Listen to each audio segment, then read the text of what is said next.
Good afternoon, Multiverse, and welcome to MNW Warzone. I am your host, General Manager Jerry Aldini, and as always, joined here in the very secure commentary booth by Michael Montoya and Pete McPherson. It feels less secure every week. How about you, Pete? I'm in danger. Yeah, that's about right. Well, while we decide whether or not we're in danger, we have a hype show this week as we are well on the road to Multivania. And today we have the semifinals of the King's Road Tournament, where we will see who gets to the finals, who eventually will get to face Zacko Duo at Multivania for the Multiverse Heavyweight Championship. We also, in our main event, the Absolute Units will face off against the Murder Cave, and the winner of that match will go on to Multivania to face AAA for the Trios Championship. And we have so many things we get to announce for you today, folks. It's amazing. But we got a stack show. Yeah, I agree. Yeah, absolutely. Absolutely, I would say that is a correct statement, Mr. Montoya. But why are you talking like that? But first, speaking of Multivania, speaking of the Multiversal Heavyweight Championship, there's one factor that has stood out, and that is what's going on with the Money in the Bank. Well, I'll tell you what's going on with the Money in the Bank, Jerry. There's a real pale dude backstage who's been clutching onto that briefcase for months now. Are we getting any sort of clarification today, Jerry? Well, to answer that question, Michael, let's head down to the ringside area. Oh, thank God, finally. And there he is, ladies and gentlemen, Mr. Money in the Bank himself, leader of the Conquest Bloodline. It's Semjax. He's come here to announce that Carnival is leaving wrestling forever, right? You know, hold on to that hope.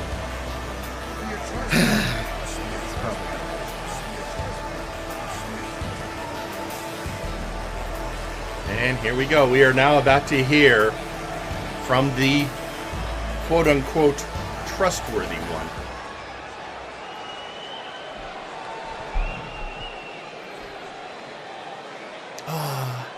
You all have so many questions for Semjax. Semjax, why do you not cash in your Money in the Bank briefcase? Semjax, why do you hold on? What are you planning? Oh, I have waited so long. You have to understand.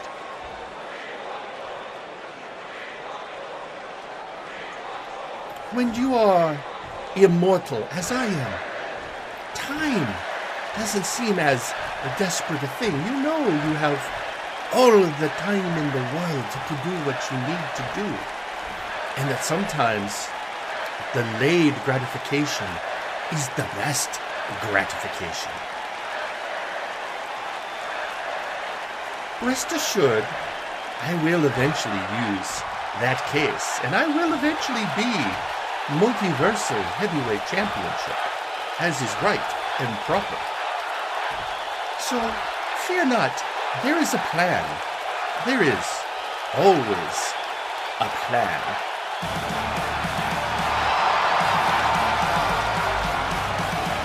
There's also a Henshin hero. Just as long as it doesn't delay whatever his plan is. Oh, God. These two have been going back and forth over that briefcase. Get some good news here, Mega. All right, come on.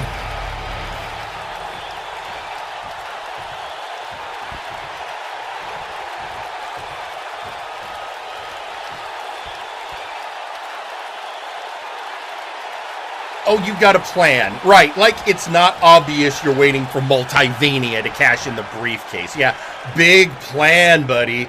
Yeah, have that Multivania moment. Yeah, that's clever. That's you are a military genius. Congratulations. So, how about we put a wrinkle in that plan? Because what plan doesn't fall apart in face of the enemy? Oh, Megablitz X. You've had your opportunity against me. You had your shot at the briefcase and you came up short. So you don't get another shot. You've had yours. So go back into the back. Call your friend the Brawl Kaiser. Hold on there, Semjax. Who said anything about me? No. You're right. I had my shot. I had my opportunity, and you know what? I forgot I'd have to face the entire bloodline. That's fine. I'll consider that in my next plan. But, Semjax, have you ever heard of the term open bounty? What is this insolence? What you say? Open bounty? What is somebody putting up a purse? Are you declaring a bounty on me? Oh, I don't think you can afford it. You're a simple superhero. You're not known for being wealthy. Oh no, it's not me. No, there is somebody though. Somebody who's decided you've been well, let's be honest, a little bitch. And so there's a contract on the money in the bank briefcase. And let's just say it's 8 figures. Yeah, 8 figures. And whoever collects the briefcase gets the money and the case.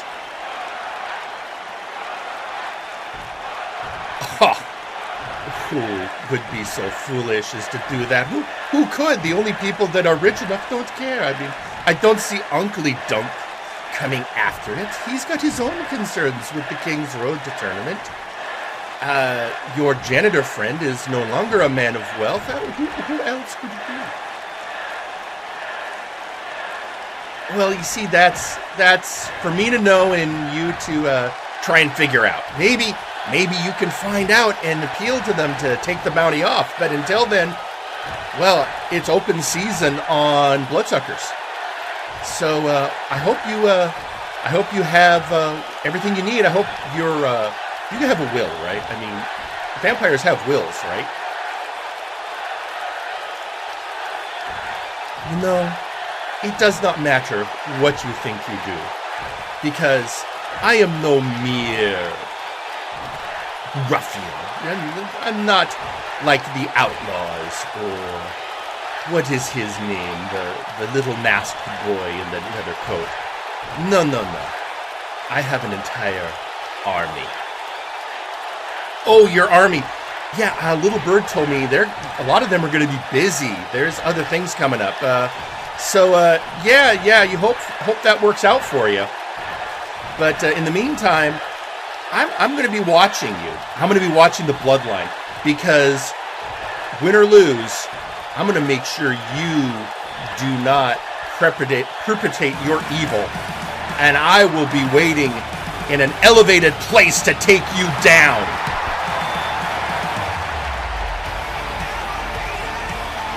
Well, a bounty on the briefcase, huh? A bounty on the briefcase. You got any information on who this benefactor is, Jerry?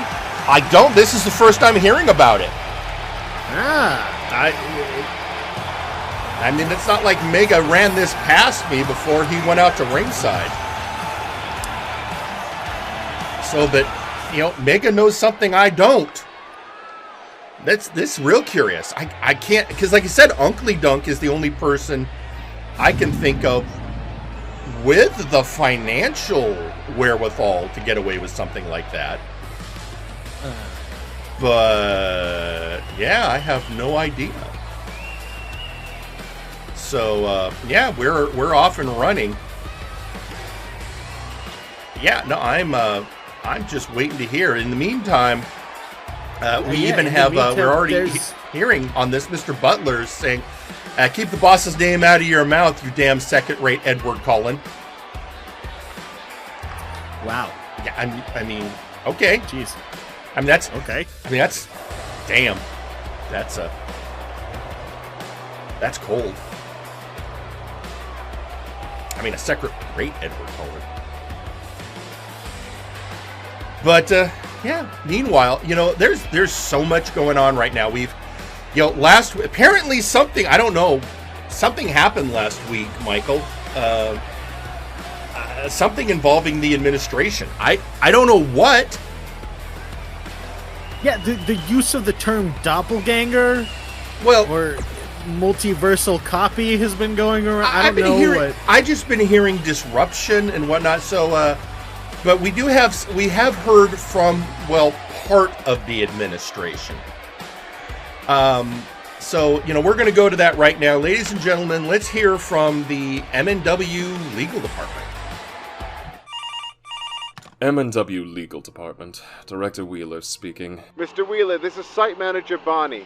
We're still digging through the rubble, but got no signs of your friend under all this... Keep digging. If you don't find him, he'll certainly find you. I mean, I know the guy's a legend and all, but you got about 24,000 tons of pure reinforced concrete alone that came down on him. Even if he survived, he's gonna be... He will be alive and in perfect health.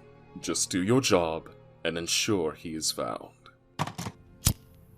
Not gonna lie, kinda sad to see this whole thing come crashing down. Of course, trying to put order in a place like this was always destined to fail, I guess. Didn't help with Sawyer neglecting to put his job before his bots, but it is understandable, even admirable. Forrest was a damn shame, but not a fault of his own. Morals and all that. Alba, still not sure on him, but I think even he sees the change in the currents. At least he's smart to bail while VIP is imploding. As for Anon, I knew something was off about that cooked-out meth head when he started to push the outlaws into our circle. And here I am, the only one left out of a shallow organization that could have actually done something.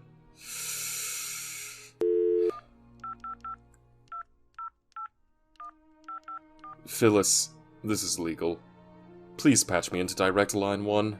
I need to have a chat with the upper echelons and set a disciplinary meeting. So there you have it. So the administration is shaking. You know, and we haven't seen Anon in over a week. There was a note on his door. Says at the beach. Huh. So the beach. That sounds nice. Yeah, I like the beach. And beach is great. All right. With all this chaos going on, Jerry, there's been one feud, I guess you could call it, that's been quite consistent. Oh, I would agree. You're of course referring to Depth Charge and DJ Milzner. Oh, absolutely. The two beefy men who've been beating the crap out of each other on a week-to-week basis. That's been awesome. Yeah, they are currently in the middle of a best-of-5 series. And right now, they are sitting at 2-1 in favor of Depth Charge. And if Depth Charge wins their next match, it's over, and he's the winner. So, and that's... That, and of course, we heard last week, he, you know, even though he's being cordial and professional, he wants the thorn that is DJ Milzner out of his side. And he's going to get an opportunity to do just that right now. Let's head down to ringside. Oh, boy.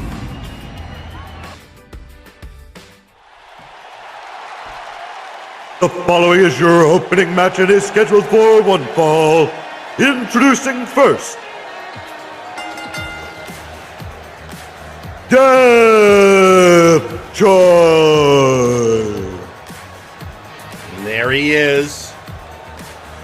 A man whose overwhelming power has been the driving force behind the, his last 2 victories. That, and I mean, really, it's just, it's so intimidating because you don't quite know what's going on underneath that helmet. But, I suppose it would be hard to get any sort of psychological edge when you can't even look your opponent in the face. Well, plus, I mean, it's just, I mean, look at that. I mean, I've seen some interesting get-ups in my time, but, yeah, he's in a class all his own. You wouldn't want to be, if you're clocking into a hotel at like 3 a.m., you wouldn't want to have him in the hallway with you. No. And introducing their opponent.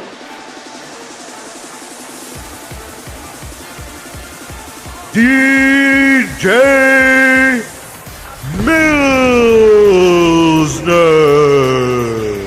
Meanwhile, the man you would actually want with you when you're clocking into a hotel at 3 a.m. That means you had a good time. Yeah, because, if there's a party, there's DJ Milzner right there. It always made me wonder why he never teamed up with Yakimiku Party. I don't know if space could handle that much party.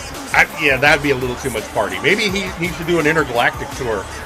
But in the meantime, here he comes, ready to drop those funky beats right on Depth Charge.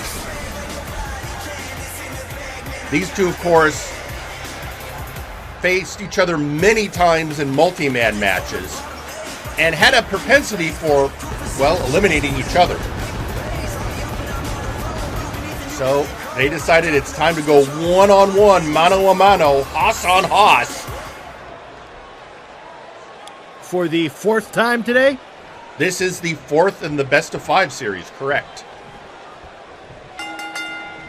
So we are either tying things up or Depth Charge. And Depth stamping his mark. Depth Charge with that massive DDT to start off. Oh, absolutely massive. Now just laying in the boots. Leather on skin. It's going to be great. Big boot, but Milzner able to get up, whip around with the double axe handle. Big right hand. Returned by Depth Charge. You see, you give Depth Charge even just a moment like that. That hook to the body immediately dropping Milzner. Depth Charge would love to pick up end the series now at 4, prove his dominance, and then move on to whatever's next, having proven himself a force to be reckoned with. Shades of the creation there with that ridge hand to the head. And of course, gripping onto the shoulder, now working over the arms. And a jawbreaker. And that's a reminder, never sleep on DJ Milzner. Oh, absolutely. He went for that takedown right away, immediately into that cover, trying to get Depth Charge to expend some of that energy. These two back and spear back and forth. I mean, that's been this entire series. That's been their entire history, back and forth, which is why this has been such a great series.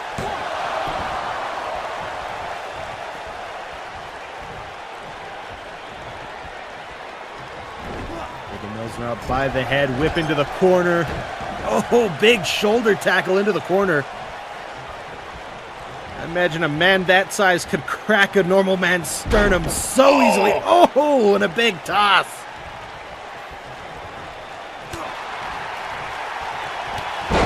Attempted scoop slam there. Milzner able to reverse out of it with a strike into the lariat. Now picking him up. What's he got planned? And now Depth Charge bringing him to the corner. Oh, no, this isn't a good place to be. Depth Charge extraordinary at regaining and maintaining control in matches. A master of maintaining pace with almost veteran savvy. I think people forget because he was out of focus for so long. I mean, this man was for a while a member of Nigma Worldwide. He came in around the same time as the Bad Batch, although probably a little before, not considered an actual part of that group.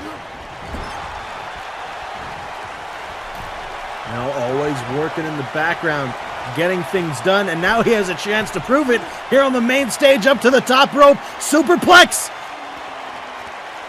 Superplex! He's holding Milzner up, and there they go! Right in the middle of the ring! Beautiful superplex! If that move is not called the depth charge, it should be. Oh, it's over! It's over! That's a three-piece! Winner, Death Charge! One final blow to take a legend off his list. And it looks like one final handshake. Yeah. Milzner admits defeat. 3-1. Depth charge absolutely dominated this series. My God, what an explosive end to that rivalry. Just a superplex from that second rope, driving Milzner down. I mean, truly, truly impressive. It's, you hate to see a legend fall like that, but on the other hand, you like to see a new one rise. And oh, absolutely. That is, you have to wonder what's next for Depth Charge after that performance.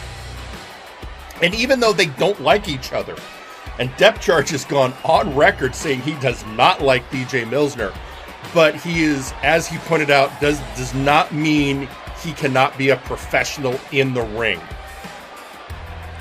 I mean, he did call the man's music noise. Yeah, this is true. You also again have Mr. Butler tweeting out, in my mind, we consider him an honorary member. Of course, referencing the Bad Batch. So much going on, so much craziness. We have so many people with so many things to say. It's just, well, as I said, crazy. So, we just heard from Mr. Butler, but Mr. Butler has other things going on. In fact, let's go hear from the Blood Money member right now. So, right about now I bet you're all expecting me to go off on some expletive-laden rant about how I lost yet another match and am still currently winless when it comes to singles matches. Maybe you're thinking I'll punch another hole in the wall or something. Well, I hate to disappoint you, but I'm not gonna do that. I may not have won that match, but at least I got to take my frustration out in the ring when I yeeted the tiefling off the top rope with a buster call. But that's besides the point. Beowulf and the others clearly demonstrated the power of the Bad Batch, but I think the message needs to be made a bit more clear. So, I'm issuing an open challenge to any member of the administration.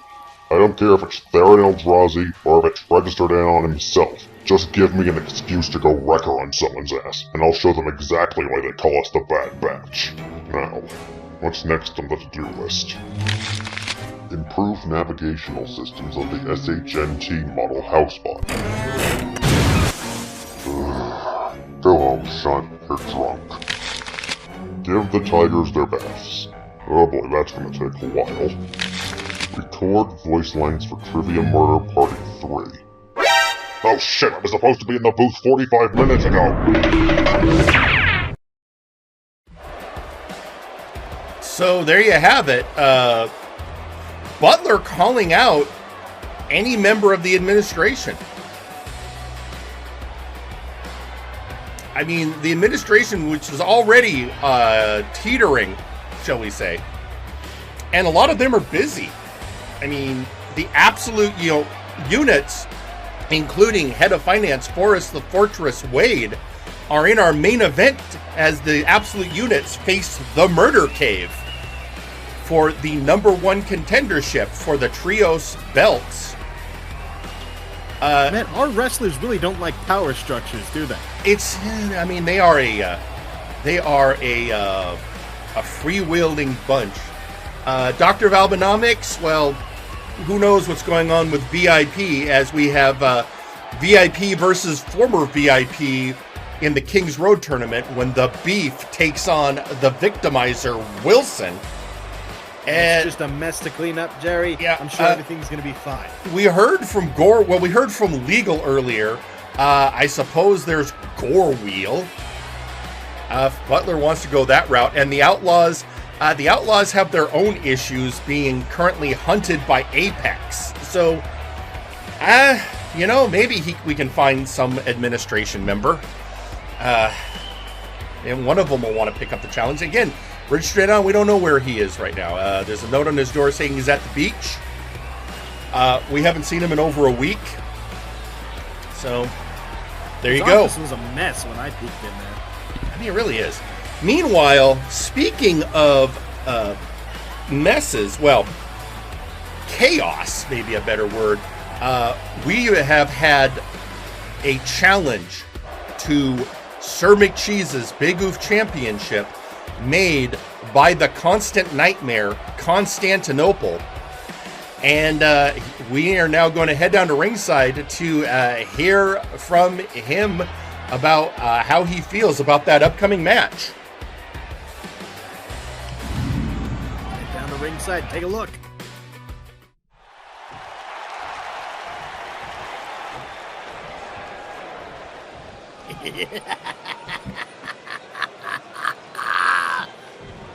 Oh, Multiverse, dear Multiverse. The dreams, the things I've seen in my mind. When I doze off to slumber. The screams, the chaos, whether they be of joy and mirth, or whether they be of pain. One of those screams that I'd love to hear is of a hero of yours. Somebody you all look up to and appreciate. Somebody with a hunk of metal that says he is better than the rest of us. And that's something that doesn't sit right with me. All the forces of chaos. So, what I'm going to do is start a new era here in the multiverse. A new age. The warp will twist and rend your favorite little... Okay.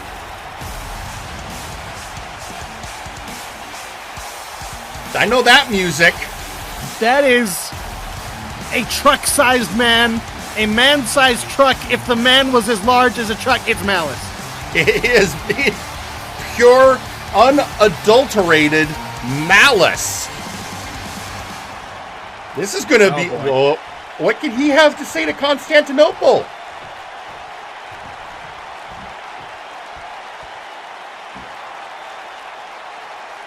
Scanning. Designation, Constantinople. Species, rat ogre. Status, little bitch. Current mission, acquiring Big Oof Championship. Assessment, inferior.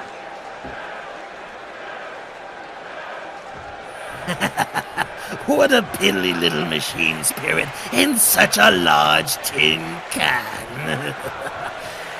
Where'd you get your spare parts? Have you been to AutoZone recently? What is this? Why are you here interrupting my speech about how I'm going to tear that little knight apart? Current status of Malice. Meme is busy. Rosso hunting clowns. Zacco duo defending Multiverse Heavyweight Championship. Malice. Time on my hands. Solution. Challenge for Big Oof. No, I've already done this. No, you can't just come here. and interrupt me and ruin my brilliant soliloquy because you're bored, you stupid, impudent machine. Go wander off back to the scrapyard where you came from and drain your oil pan, you bitch. Opinion of Constantinople, irrelevant. Big Oof Championship, open challenge belt. Not first come, first serve challenge belt. Malice officially challenge for Big Oof. Face Sir McCheese and Constantinople. See, this is why I don't like you bots. And your logistics algorithms, they're so linear, so poignant, they don't carry the beauty of chaos with them. Fine. You want to throw a wrench in things? What am I saying? Of course I love it. I enjoy the chaos, the thrill. But at the end, the master of chaos is I. Malice looks forward to pinning Rat Ogre and proving in the significance of Chaos Warp capabilities. Malice will prove mech abilities superior to Twisted Fleshling. Malice, make promise. And I look forward to twisting your mental body and rending your machine spirit into something so vile and twisted they won't let you into the building. Children, your fans, your brethren will cry at the sight of your mangled visage. Analysis. Constantinople spewing hot air with no significance. Malice promises to win belt, defeat Constantinople, and bring gold to main event mechs.exe at Multivania event. Malice, roll out.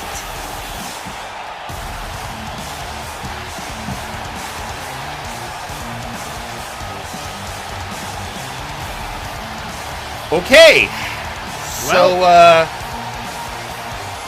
I mean, the Big Oof is an open challenge belt. No one said that just because there was one challenger, you couldn't have another. Oh boy, well, I guess suppose that's the issue with an open challenge belt. Someone else could get a bright idea as well. So right now, as, you know, I will check the rules, but as far as I can tell, we now have a triple threat match for the Big Oof Championship at Multivania. We will have Sir McCheese defending against both Constantinople and Malice. Okay. I don't even... you know, it makes sense. I mean, our Sawyer is off at Isla Scorn hunting clowns. Zacko Duo is a busy man, well, bot. And sure, Malice needs something to do. Why not go rubber after noses gold? have been washing up on the beach. Did you hear about that? I hadn't. You know what? I'll have to look into that. In the meantime, a lot has, you know, one of the matches we're going to see later today, Defunct challenged Dr. Grimm last week. For the device.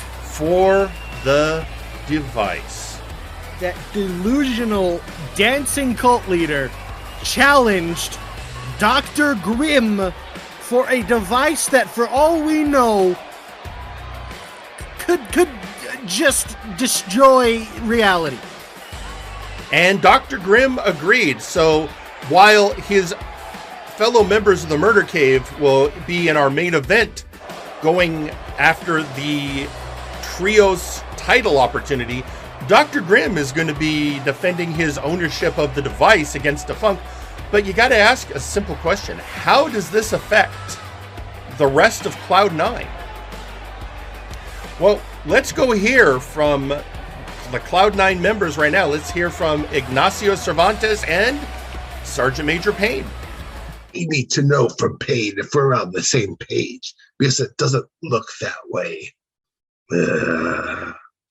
Sergeant Major Payne. Hey, Major. So what are your feelings on the device?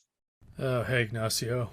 This is just another one of those things that Grandmaster keeps us in the dark about. First blood money, then trios, then the tag belts, now this. I see. The only difference between then and now is that we can only assume the device would be used for leverage purposes.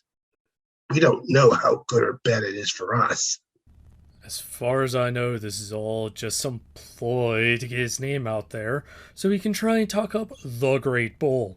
I mean, give me a break. We all know Jordan was the best bull. Whatever happens with this device fallout, I'll record everything under Operation Brothers Grimm, just so you know, okay? Sounds good to me. I'll work up some contingency plans as well. Be meaning to try out Order 67. Yeah, I have a bad feeling about that. Also, I heard you sell cigars. I need one after this and bad stuff. Just a lot to think about. Oh, yeah, just got a fresh batch of Multiverse Cubanos in the back, if you want to go ahead and grab some. Just don't touch the Darkhold or the Necronomicon. I need those for something. Thanks. I'm off to go build a boat. Business has been booming. Maybe literally. You know where to find me. So I think they have a good understanding of the situation, to be honest. Yeah, maybe a good thing to distance yourself from a madman who challenged Dr. Grimm. I mean, I would. Meanwhile, tweeting out on social media, we have R. Sawyer. I didn't know Butler was this willing to perform a coup de grace on the administration. I mean, it makes sense. Blood Money's never been that fond of the administration. Blood Money's never fond of anyone who has the power to reduce their funds. True. And then once getting backstage, Constantinople tweeted, "Oh, do try, Little Machine. You'll see what chaos the perfect blend of mutation and machine can bring." Okay, first off, I mean, Little Machine. I mean, it's Malice. He's freaking huge. Anyway, you know what? Speaking of Ignacio Cervantes, you know, with their Grand Master busy, the members of Cloud9 need things to do, and we got a match coming up, so let's head down to ringside. Some more in-ring action, baby.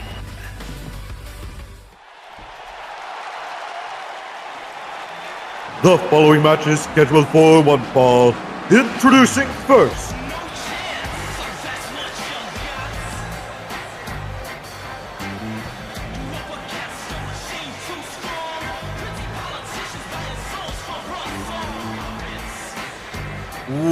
Juan Shine. Never mind, Jerry. I want to go home. Look at that, Michael. It's your favorite person in the whole wide world. God, why? I'd say even Ignacio doesn't deserve this. Come on. It's one chance. He's fine. He's been doing a great job. I mean, yeah, he didn't win that get off the schneid match last week, so maybe this is his chance. No, this is the one time I'm going to say this. Ignacio Cervantes is going to take a man's head off. I mean, we'll have to see. In the meantime, one chance, always looking for one more chance. That is his dealie. That is his thing, Jerry. You're 100% correct. That is the thing that he screams at people backstage for no reason. Well, we'll see how he does against the social outcast. One chance is crafty. Ignacio might have to actually be careful in this match. I mean, One Chance has proven he is a great competitor. He's just looking for that great opportunity. I wouldn't take it that far. And introducing their opponent, Ignacio Cervantes. All right, did the graphics people do it right this week? Let's see. I had a word with them. Yeah, we got it right finally. Good. Had to go in there. Turns out there was a glitch in the system. They had done an upload and an overlay from the previous save that occurred. So, now he's good to go. He is properly accredited. Somebody needs to teach the media truck how to, control S. That but he's still as awkward as ever. I mean, that's of course. He shakes your hand for way too long. I know, and it's a really loose grip. Very loose grip. Not quite dead fish, but just enough to make you uncomfortable. That too.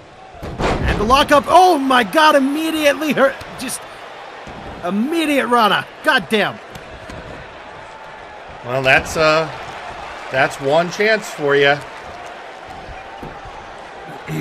He's a serious competitor, but never sleep on Ignacio Cervantes. Big European uppercut followed by a few forearm strikes. Yep. Now rake to the eyes. Back to it, raking the eyes like the coward that he is. Big Irish whip into the corner. One Chance going for that running knee straight to the sternum. Now laying in the boots. Yeah, Cervantes. Oh, good sweep. Cervantes, who was the first acolyte of Defunk. And now, but also the first to question the Grandmaster when it became obvious that things weren't all going as well as we thought in Funky Town. Hey, and this is the first time we have an all-lucha fight that's not, Power Surge, The Serious, Bart Ender, one of them, Well, true, and, as we saw last week, Power Surge won the right. He will go on and face Suplex Sam at Multivania for the Warpgate Hardcore Championship. That's going to be a tough mountain to climb, is Suplex Sam. But meanwhile, in this match, One Chance just running down Ignacio Cervantes. Whip over to the outside, Cervantes. Sent to the outside. We are going to see more lucha action today. Well, specifically, we're going to be seeing one of the Bell Brothers in action. Oh, it's been a minute. Bell Bros, of course, one of the most decorated teams in all of Multiverse Nexus Wrestling. More on that later. Meanwhile, slap punch. Big forearm. Now with the grip on the back of the head, One Chance sends Ignacio back inside the ring, going to break up that count. I think Juan was trying to set something up and then decided against it. Oh! Took too long. Cervantes takes advantage. Oh, big judo throw. Just going back and forth, these two. Oh! Spinning leg drop. Just windmilling those legs around and dropping the half on the back of his head. That is, by the way, known as the one shot.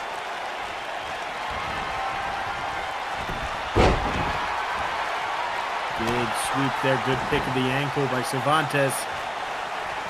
Needs to regain control here. Did he just grab Juan's nipples? I think I blocked that out. Meanwhile, Tequila Sunrise there, flipped over the top. Ancient lucha technique known as Constantinople. Oh God! Please, can we add that to the? Can we add that to the rule set, Jerry? No more nipple pinching. Not allowed. I mean, we'll have to run through the rules committee. Oh God! All right, over the top, Rana once again celebrating.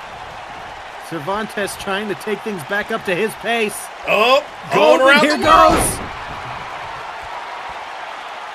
Around the world goes Juan Chance. Oh, fireman carry takeover by the social outcast DDT. Into the DDT, beautiful. 1, 2, oh. Kick out at 1. Kick out at 1. Also could have been a rope break there, too far into the corner. Maybe next time drag him into the middle of the ring. Now, camel clutch. I thought that might have been a rope break, but Juan just breaks the hold and drops Ignacio. Not quite as humble as Ignacio might have liked. Oh! Just using his heel, digging it in there, sending it straight back with that mule kick. Now Juan catching his breath. Ignacio has been making him work for it. Just stomping on the chest of Cervantes. Now back into that camel clutch. Now it's Juan's turn to try and make him humble. And his move repeated by Cervantes. And again the DDT. That's something you notice a lot in lucha matchups. They'll try to one-up each other's techniques, and I love that. Now Juan playing to the crowd. The showmanship that you get in the Lucha Libre tradition. Outstanding. Juan sends Cervantes straight into the barricade. Oh, now he's stringing him up. Oh, 2 big right hands. What's he got planned? Oh, my God. Oh, no. Juan Chance is a psycho. Leg drop on the barricade. Oh, my God. Yeah, those fans in the front row got their money's worth. Although maybe a view of Cervantes they didn't necessarily want. Yeah, maybe not. But oh my God, Cervantes immediately, just driving the knee into the back.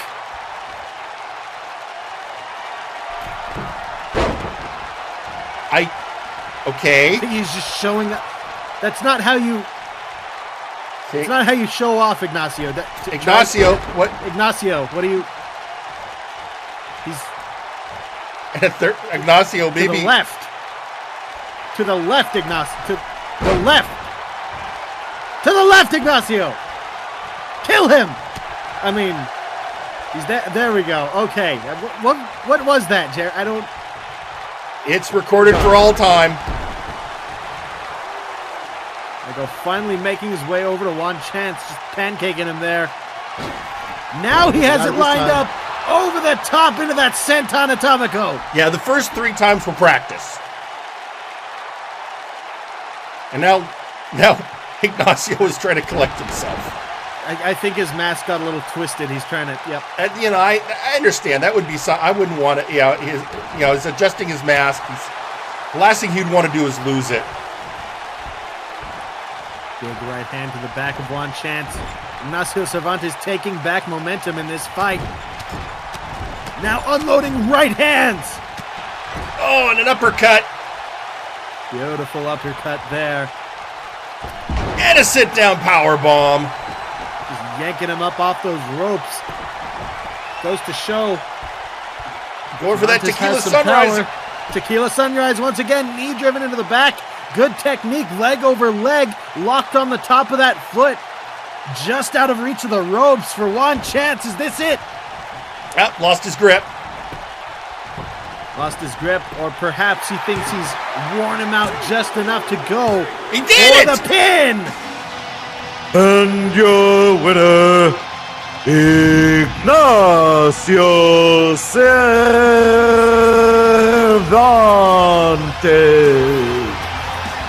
Well, Ignacio picks up the win. Juan still on the Lucha on Lucha respect. Puts out his hand. Oh, and Ignacio accepts it with that really loose grip. Yeah, you can see Juan Chance is a little bit put off, but I think both of those competitors need to go wash their hands. But either way, a victory for the social outcast.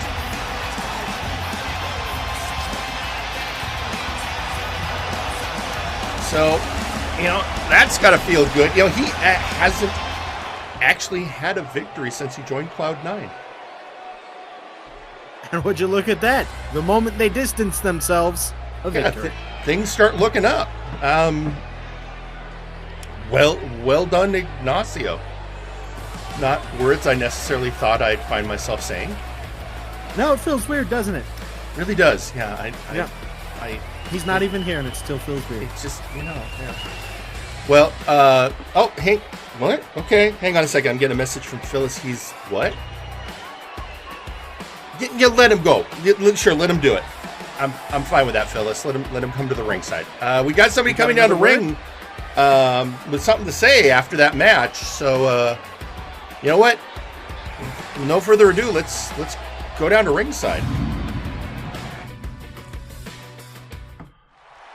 And let's hear from the unknown soldier, Sergeant Major Payne.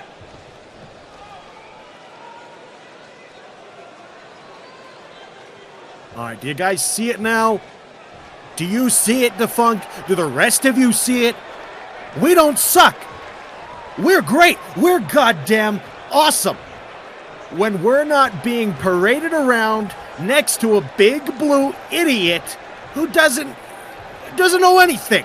All right? But I'm here because I want my shot. All right? I want my chance to prove that I could kick anyone back there's ass. So I've been thinking, I think after all of this ridiculousness, had a few drinks and I need a reset. And there's one way to get a good reset for a guy like me, and that's boot camp. Sweat on your brow, pain in your arms and legs, nothing but focus. And where am I gonna get training like that? Where can I find a group full of people willing to beat the absolute crap out of me? Well, where do I work? Oh yeah, that's right, a wrestling company. Not a company about Tranquility or the Great Bull or whatever any of that is. So I'm going to issue a little challenge here today to all of you, any one of you, no matter how big, no matter how small, no matter how infernal, no matter how hairy, no matter how holy.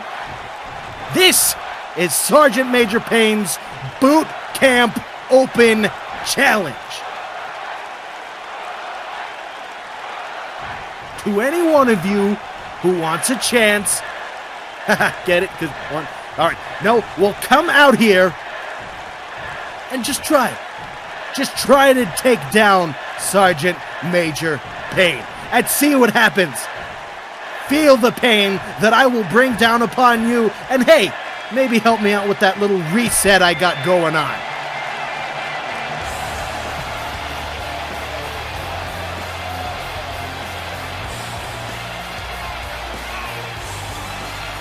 Well, there you have it. There you do have it. That's, credit to Payne, I guess. He got inspired by his friend Ignacio Cervantes having a successful match against Juan Chance, and we already have somebody picking up the ball, and it's none other than Nakano Kirishima tweeting out, "Dibs, I've been in the break room for weeks." I'm looking forward to that match. So the delinquent accepting the Sarge's challenge right off the bat. So I'm sure those two will hurt each other to the nth degree, Jerry. Yeah, I think that'd be an interesting. Not the first time they've been in a ring together, although I would have to check with our bookkeeper to double check to see if they've had a solo match before. I know they've been in group matches. I mean, both members of the Bad Batch. So we'll have to see. In the meantime, you know, there are things that you have to accept when you work in this business, gentlemen. There are things you have to accept. Somebody's going to get hit with a steel chair. Yep. If somebody comes down to the ringside for a promo, somebody's going to interrupt them. Somebody with a blonde mustache is going to be upset because they're not on top of the card. Yeah, and sometimes you get there's going to be somebody in the company that's going to make you feel really uncomfortable. And all I can say is there's one person that actually can give Ignacio hope, because he'll never be that uncomfortable making, and that is... We don't have to hear from... No. Yeah, it's Carnival. Ah, sweet Jesus. So, yeah, let's just find your happy place. Find your happy place. Ladies and gentlemen, Carnival. Carney, what is it? Oh, I can't decide. Old windy or my suave conquest gear. What? Oh, come on, Val. If we're going to become the tag team champions, we need to look good wearing those belts. But Carney, doesn't the old lords hold the titles? And the competition is... Hooey. We beat them a few times before, if I recall, and the competition doesn't look too bad. Besides, we have 2 stars with us, either Gormy or the lady. Yeah, you might be right. Oh, please, Val, I'm always right. Now, mustard yellow or wine red? Oh, I do love the airiness down below. I know, right? It's so breezy. See you soon, oh lords. Mwah.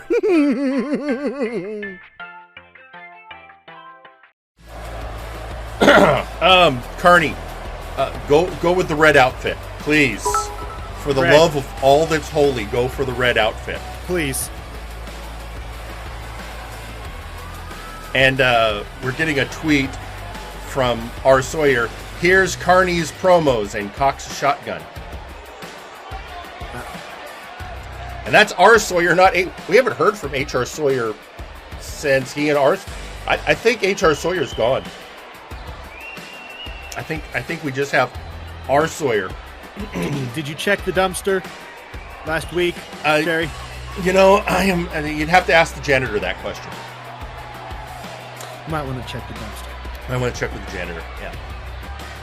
And meantime, it's interesting that Carnival makes the comments, though, about going after the tag team gold. We need new tag competitors. And so next week, we are, in fact, going to have a match to determine who will face the All-Odds at Multivania. It will be a 4-way tornado tag brawl between the top 4 teams. But before we get there, we're going to have a little bit of a preview of that match coming up next. And it's going to be a little special. Because we're going to see, well, you know what? I don't want to, we're going to, just waiting to hear that everyone's in Gorilla, and then we'll get down there. And you'll see what we have. I think you're going to appreciate it, Michael. Well, I appreciate any multi-man match. You know how I am, Jerry. Well, this one is a little different. We like, how we like to mix it up. And since, and I got to tell you, it's nice that Anon has been absent for the last week. I've been able to just book again. You and your notebook have some alone time. It feels good. It feels good. It's like I'm back home. But in the meantime, so what you're saying is I shouldn't ruin your break by telling people to go to you and ask for a raise. That's they can. But in the meantime, let's head down to ringside and you can see what we're talking about.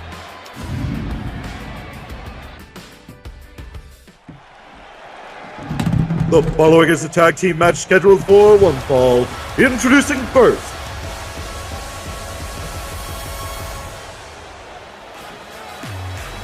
representing High Voltage, it's Wonderball.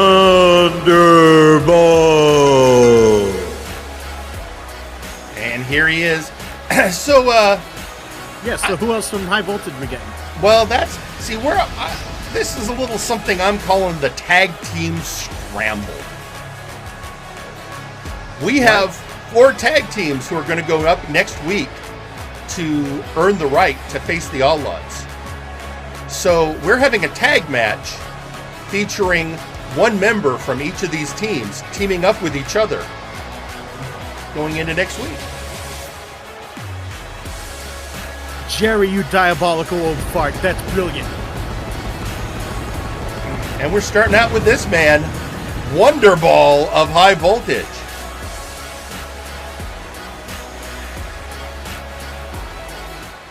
So who's his partner gonna be?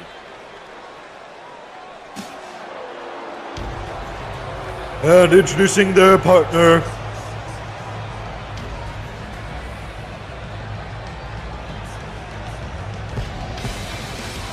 representing Jiffing, Mr. Nigma. It's Nigma! Nigma and Wonderball! Nigma and Wonderball. So we know 2 of the teams next week will be High Voltage and Jiff Inc. But Nigma now has 3 partners to choose from. It could be Istanbul, Jackson, or Papusa. That's right. I mean, he traditionally tags with Papusa, but it could be. Could you imagine Nigma and Istanbul? Definitely be a strong wrestling team. Both of them have great technical skill. Or it could be Nigma and Seth Jackson. Seth could get his first gold. But wait. And introducing their opponent. First, representing the Bell Brothers,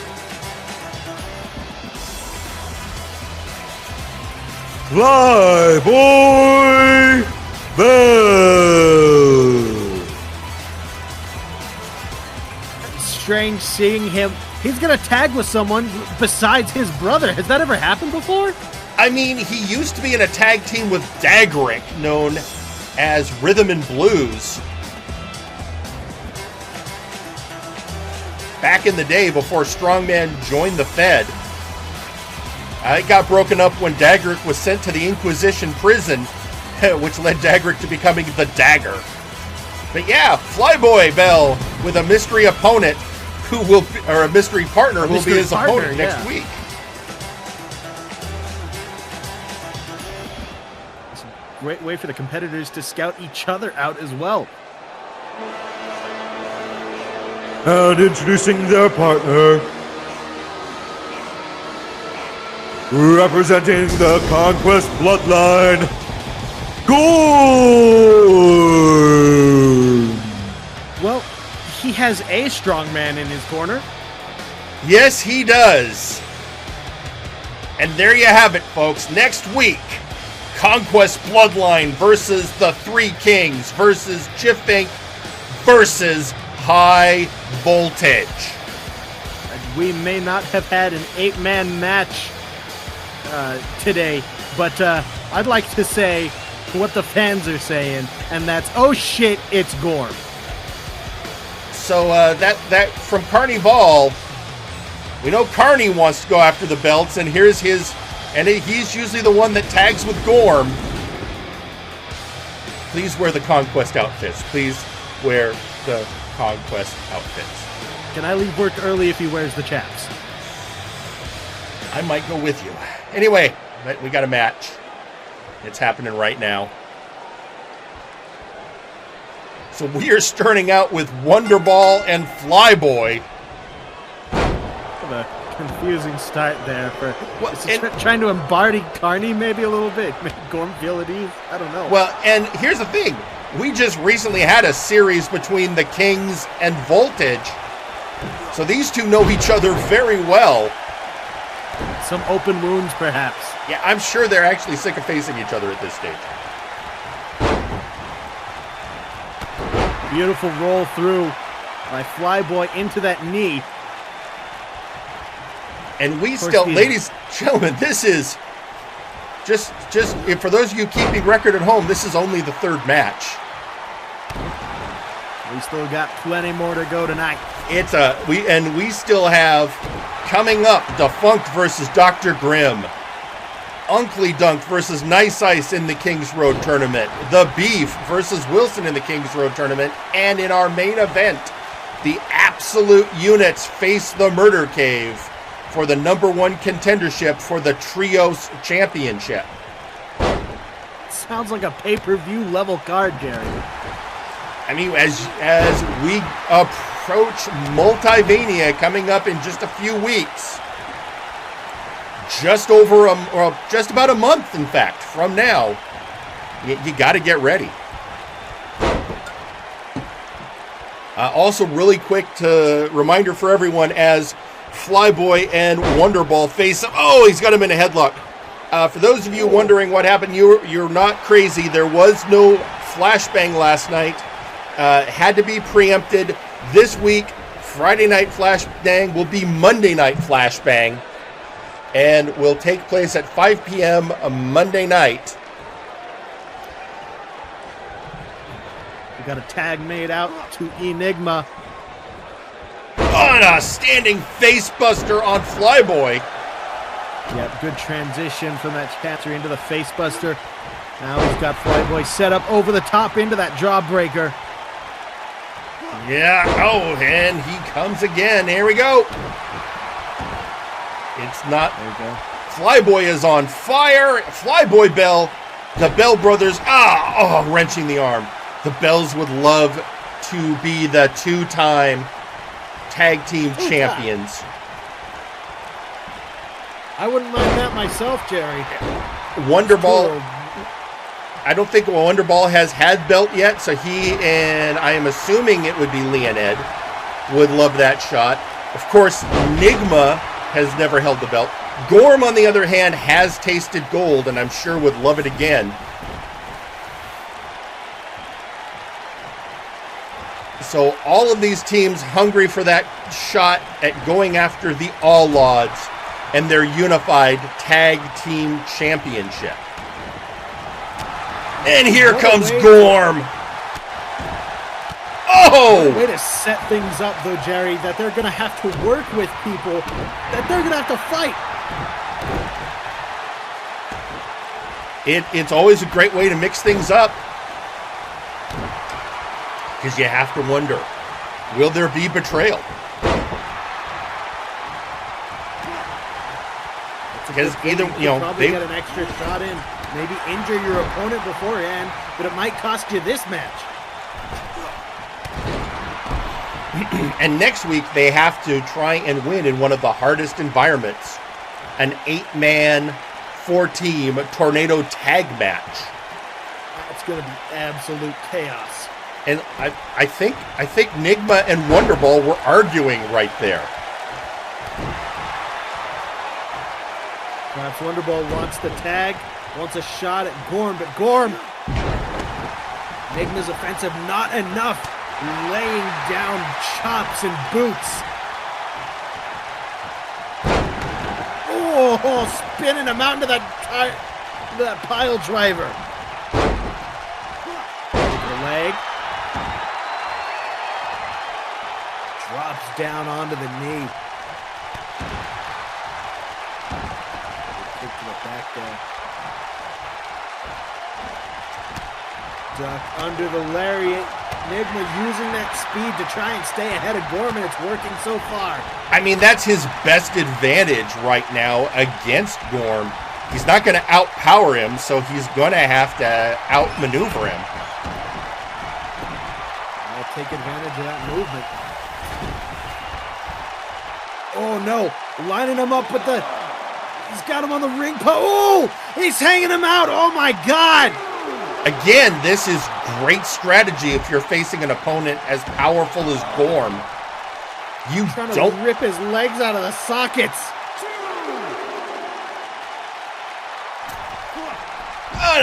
Off the top rope to the outside Hurricane Rana? Are you kidding me? God.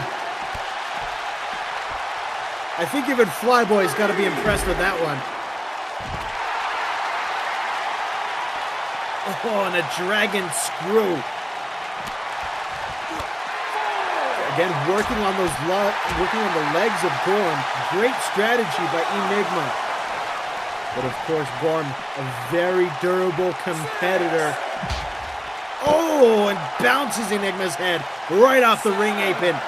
That is a steel girder under there. That's the hardest part of the ring. And now back in with Gorm. I mean, he was outside with Gorm. It was doing good, but then Gorm got some offense and not what you wanted face. Gorm is trying to set him up just right. Oh, because he's going to tag in. What are they? Oh, just letting Flyboy get in. Softening him up. Perhaps Gorm needs a break. Oh! The agility of Flyboy might even stump Enigma. Speaking of agility, what's he got set up here? Oh, running drop kick straight to the chest. Now a lot of power and momentum. Goes for the pin. 2-0. Yeah, after that last Strala, the ref got knocked out though. Ref knocked out, but back up. La Strala, not enough.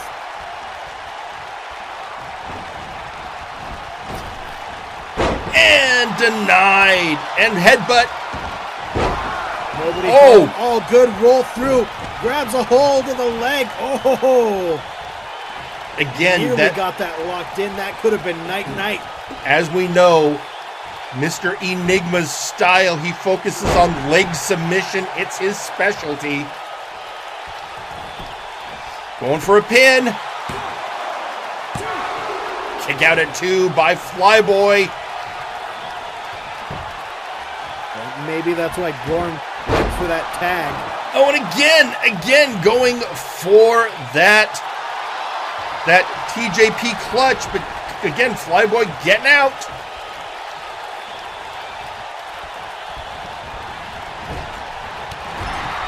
Big whip into the corner, knees by Flyboy Bell. Now going up for the top. La Strala again. No, there's Wonderball. Oh, not enough distance. Coast to coast, couldn't make it that time. Hot tag by his partner, brought in Wonderball, but broken up by Gorm. A lot of weight crashing down in the back of Wonderball. Spikes him in the head with that elbow. Now kick to the gut, and he is, here we go. Up and straight back down. Pile driver. That is the Wonderball. And now being arm dragged over by Flyboy. Oh, blocking the kick. And, Bulldog. Oh, we know what's in the Wonderball now, Jerry. It's pain. It's pain in that Wonderball. Wonderball working over the head of Flyboy. Got that Bulldog choke locked in for just a moment. Flyboy, the abdominal strength, able to whip him over the top. Gorm once again breaking up the pin. Wonderball setting up for the ban this. Getting it locked in. Can he get him down? He did, but his hands over the rope. Yep, rope break. And going for a elbow to the face while the Wonderball was breaking the grip. Yeah. There's that running Bulldog Flyboy likes to favor. Bulldog, a very effective maneuver. Oh, there's another one. Now he's hyping up the crowd. And there goes the crowd. Lucha! Lucha! Here's the pin! No! Just a 2 count. I think he's going for it again, ladies and gentlemen. La Estrella! 1, 2.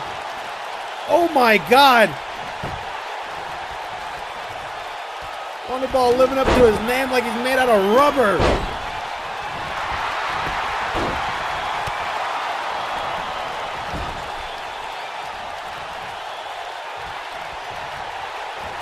Flyboy going up and all right. Twisting into that crossbody. There we go. Facing the amazing lucha skills of the Flyboy. Methinks Wonderball might need a tag here as soon as he can. Oh! And he looks after doing the top to the outside Rana. He looked Enigma directly in the eyes as if to say, I did it better.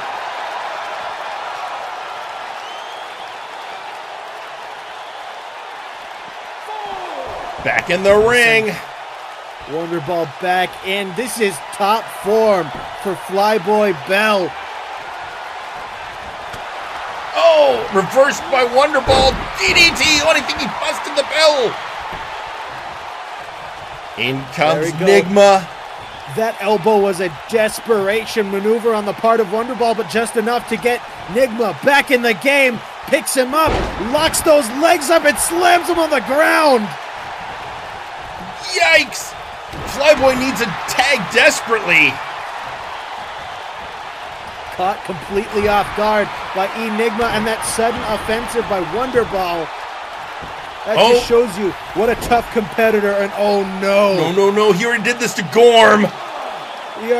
Gorm's a much bigger guy who can sustain more weight. Flyboy's a lot smaller. This has got to be pain, absolute torment for Flyboy.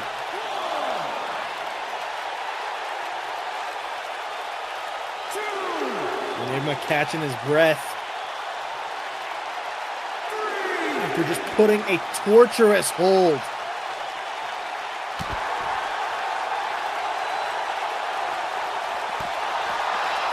Gets him back up, goes for a striking combo. Flyboy.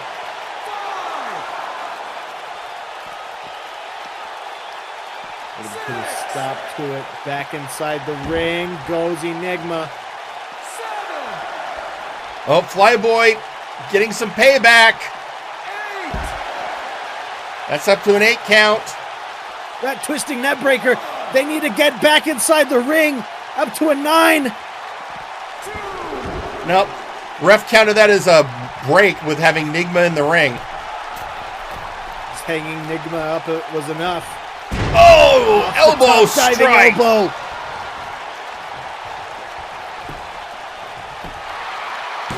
Very quick maneuver there. Kick out at 2 by the mystery man, Enigma. I think he may have gone a little bit too far with that elbow strike. Perhaps not enough. Oh, that one caught him square on the jaw. And are we going to see him one more time? Rope to road, coast to coast. Flyboy. What? He didn't go into the pin.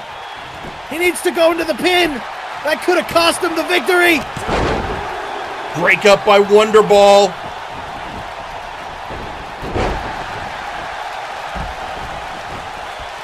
Scissors takedown. Going up one more time. La Estrella again! Again, Jerry! He did it again! He did it again, 2, 3! And your winners, Flyboy Bell and Gorm.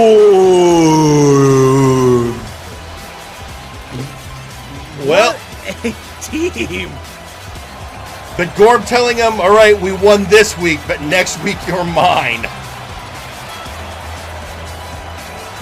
It's always very awkward celebrating a victory in the ring with a man you know you're going to have to destroy a week later. And that's exactly why you booked this match, isn't it, Jerry? I just thought it would give the people what they want, actual wrestling. You know how that is. You understand wrestling. It's my job to sit here and watch it. Well, folks, that was that was only your third match of the night, ladies and gentlemen. Meanwhile, tweeting out on social media, Sergeant Major Payne. So seeing all the responses, don't worry about what books of dark magic and heresy I have in the back of my shop. As for Nakano, Payne316 says, I just whooped your ass. I mean, that's the wrong tense. Shouldn't it be, I will whoop your ass? I think... No. You know what? Meanwhile, you know... Get a C&D for that. With Multivania coming up, one of the things that always happens at that event, since it is a pay-per-view for all of MNW, is a lot of people start wondering, well, are we going to see any matches between Warzone and Flashbang wrestlers? And we already know that either the Murder Cave or the Absolute Units will face AAA at Multivania for the Trios belts. But there's always a little cross-promotional posturing. So, and some of it's been going on, and we're about to hear a response from somebody to a cross-promotional challenge. Oh boy.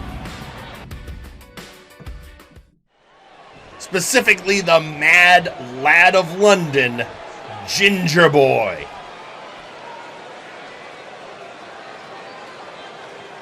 There's been a chatter coming over from the sister show, hasn't there? There's been quite a bit. So, Flashbang forever. Aye, Graven? You seem to have plenty to say. Plenty of beautiful, flowery, choice words. But you've also had plenty of chances to capitalize. Speaking of capitalizing, you want to do it now? Multivania, you want the chance at Gingerboi. So, you want to prove that you're Flashbang forever. You want to prove that you're the one. You want a shot at the Mad Lad of London. I suppose we never really did get the contest we wanted, now did we? And I also suppose there's only one thing we can do about it, Brass Willie. Graven, you want to fight? You want a shot at me? You want a spectacle? Well, that's something you have to earn. So come over here and make a spectacle. Make one. But be careful. If you fly too close to the sun, and your favorite zombie might just not rise up again. Because I'm gonna give my all as per the usual. And if you think that's gonna be any less than what it takes to take the chocolate zombie down, then you're simply an idiot. See you there, Graven.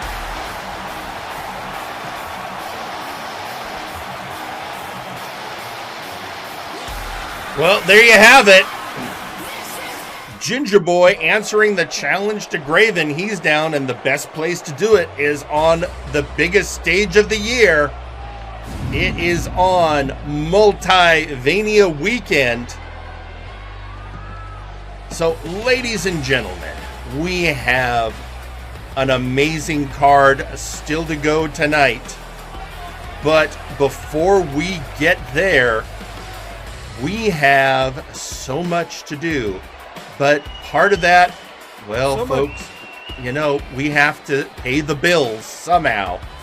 So we are going to go over to a commercial break, and when we come back, it will be the Funk versus Grimm, Unklydunk versus Nice Ice, the Beef versus Wilson, and in our main event, the Absolute Units versus the Murder Cave. Ladies and gentlemen, we will be back after these commercial messages. Hey, baby, I'm here to announce the Burnin' Lounge has become an official business under the MNW banner. Do come on in and visit. It has beautiful interiors where you can come enjoy the food, the wine, the music, and the dancing, staffed by members of your very own MNW community and various other mythical creatures and beings from the cold, dark unknown. Although the building is magical, no outside magic is allowed without permission. So come on down and feel the burn of the Burnin' Lounge. Hello, beings of the Multiverse. Does you love wrestling? Does you love dressing up to support your favorite wrestlers? Well then, you need to get down to Zach's shop today. Located at the corners of the Multiverses Avenue and Nexus Lane, we've got everything you need from mantelpieces to punching bags.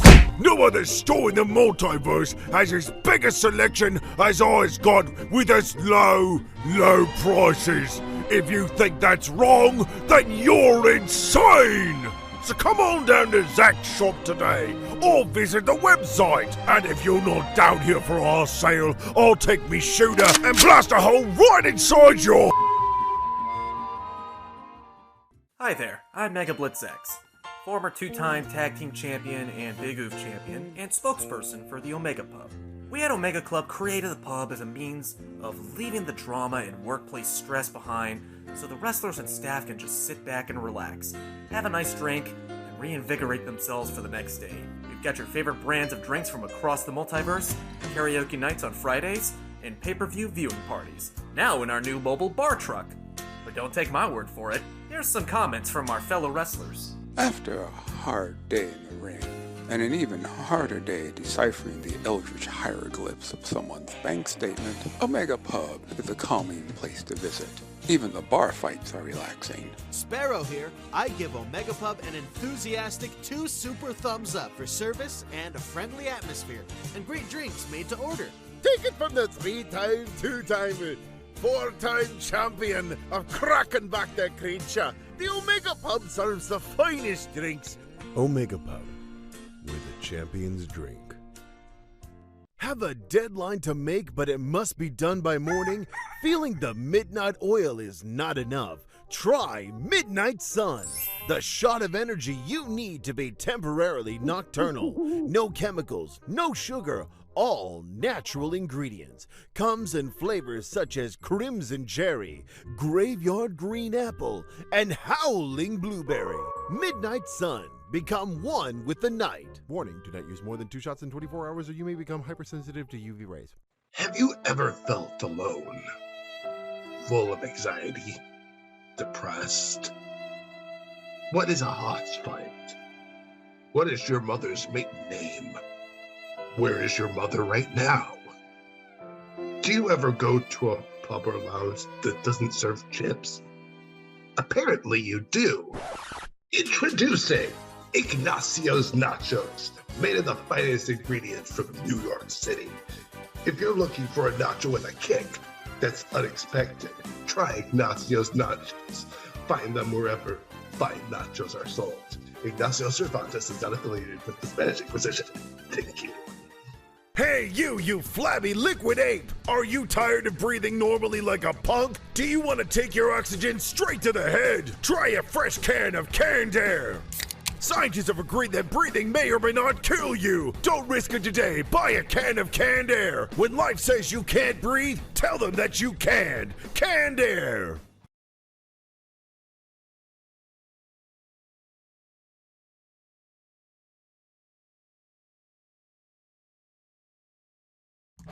And we are back, ladies and gentlemen. And it has been such an exciting show, but I'm ready for our next match. How are you feeling right now, Pete? I'm ready, just as ready as I'll ever be. All right, and Michael, how are you doing?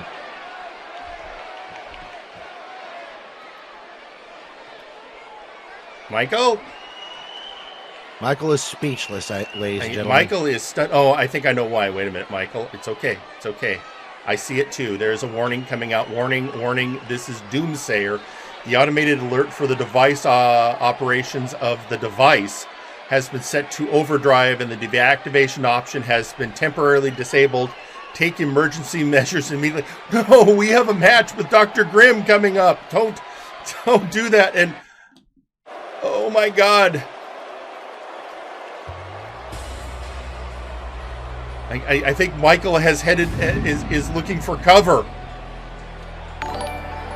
It's insane. And in the meantime, ladies and gentlemen, we wait, what? Hang on. Phyllis, getting a message from Phyllis. Yes. What? What? Oh no. No. Well, yes, get the camera crew, but yeah, don't stay near that. No, go, run now. Ladies and gentlemen, we're having an issue backstage. It's a confrontation between McMorgan and Erlking Wes. And even though it has not... never mind. Never mind. That is not a conversation anymore. They're fighting. They are definitely fighting. Erlking Wes has at least Louis McDonald in his corner. McMorgan has no one watching out for him. The only thing McMorgan has going for him right now is, let's be honest, sheer orneriness. You know, all he can bring is the fact that he is maximum Scottish.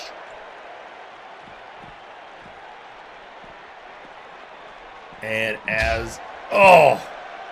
and now they're in the locker area. No. Well, okay, McMorgan. Oh.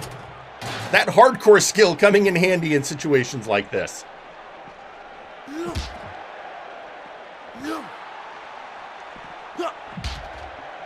Oh! Right in the noggin. Into the locker. Right through that table. Oh my. That's just...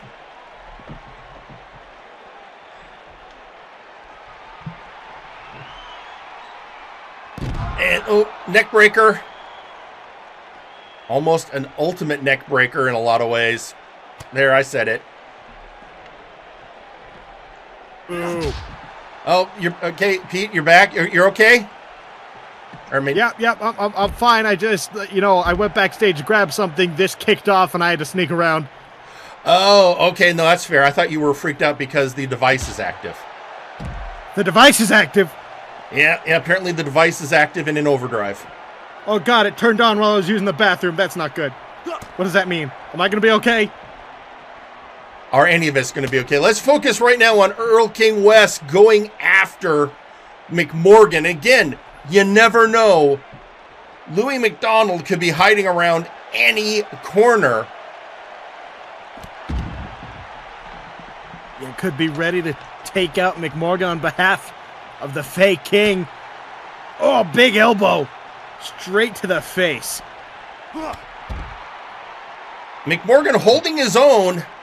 But yeah, McMorgan ultimately has no one watching his back. Well, McMorgan, of course, very astute when it comes to a brawl like this. Oh! Ah! Ow! Okay. Well, as you said, he's when it comes to brawling, there's no one who does it better.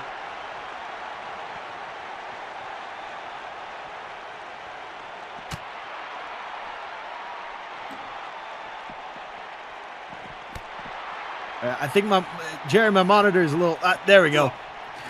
I was gonna say I'm pretty sure the twazzle was twizzled, but there we go. Oh. Big right hand to the back again. Oh, not under the chair. Not under the chair, McMorgan. Oh, right. Oh. And I think, never mind. I think he knocked out Erlking, so somebody get out there, find out what's going on. Get us a report. Oh, Jesus. Just dropped him right on his head. We're dealing with this. We're dealing with the device being active. It's absolute chaos. And right now, we're going to take a moment while we try and figure out everything that's going on. Now, ladies and gentlemen, let's hear from your Multiverse heavyweight champion. Ladies and gentlemen, it's Zacko Duo. Let me make one thing perfectly clear. Yes, I've been absent from TV since my match against the main man. But make no mistake or assumptions. I'm not going anywhere. I'm not injured. I'm not sick. And I'm damn sure not afraid of anything. I've spent the last year fighting to represent you, the people, and forging change in this company. And I can already tell this company is going to be in good hands long after I'm gone, whenever that day will be. Because just like when the Inquisition threatened our way of life, when HR tried to politic its way around the title scene and play around with our livelihood, nearly every single wrestler in the back stood up, unionized, and pushed the agenda back against the wall. So now, Erlking, you're on your own. Your mercs are getting attacked by the wildest animals in professional wrestling, your moneymakers either ditched you or morally took a stand, and your big bad nuclear monster was buried under 24,000 pounds of solid concrete and memes. That was the toughest, most brutal match of my career, and I still came out on top! Let that match serve as proof that no matter how ridiculous the match, how decorated the adversary, no matter how much the deck is stacked against me, I am and will continue to stay the multiversal heavyweight champion until this steel body of mine crumples. Multivania, whether it's Nice Ice, Sir Unklydunk, Wilson, or the Beef, I'll be standing there ready. No backstabbing, no politics, no underhanded plays, just watching to see who emerges from the fire to face me. Meet me at the mountaintop. I'll be waiting. And there is from your Multiversal Heavyweight Championship and tweeting out on social media, R. Sawyer, Woo Robro. We also have a tweet coming out from our Nexus Titan champion, Kane, who is feeling a disturbance in the Force. I never know what they mean when they say that, but well, I assume it's bad. I mean, he is the apprentice of a Sith Lord, so yeah, we'll go with bad. Bad. Meanwhile, well, folks, you saw it right here last week when Defunk, against all reason, came out and challenged Dr. Grimm for ownership of the device. So, well, gentlemen. Jerry, I think I know what we can call this match. All right, Michael, what are we calling this match? Consequences. Yeah, that's good. Well, we'll see what our ring announcer will call it, because we're heading down to ringside right now.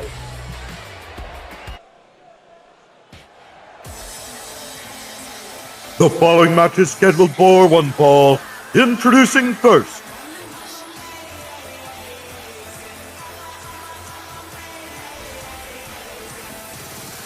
representing Cloud9, the Bud.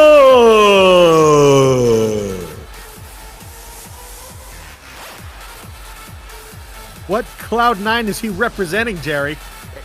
Just him now. I mean, he was always talking about Cloud9 even before he had followers. So, sure. Well, it's just him and his great bull. That's all that's left.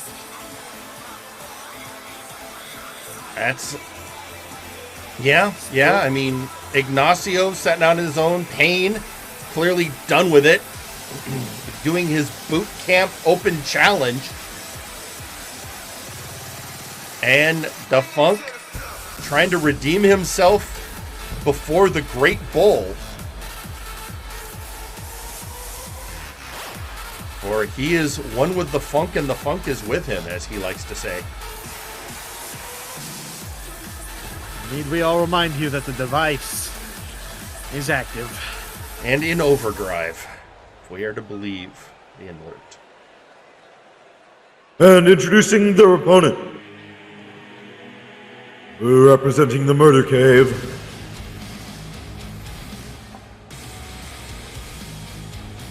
Dr. Grimm!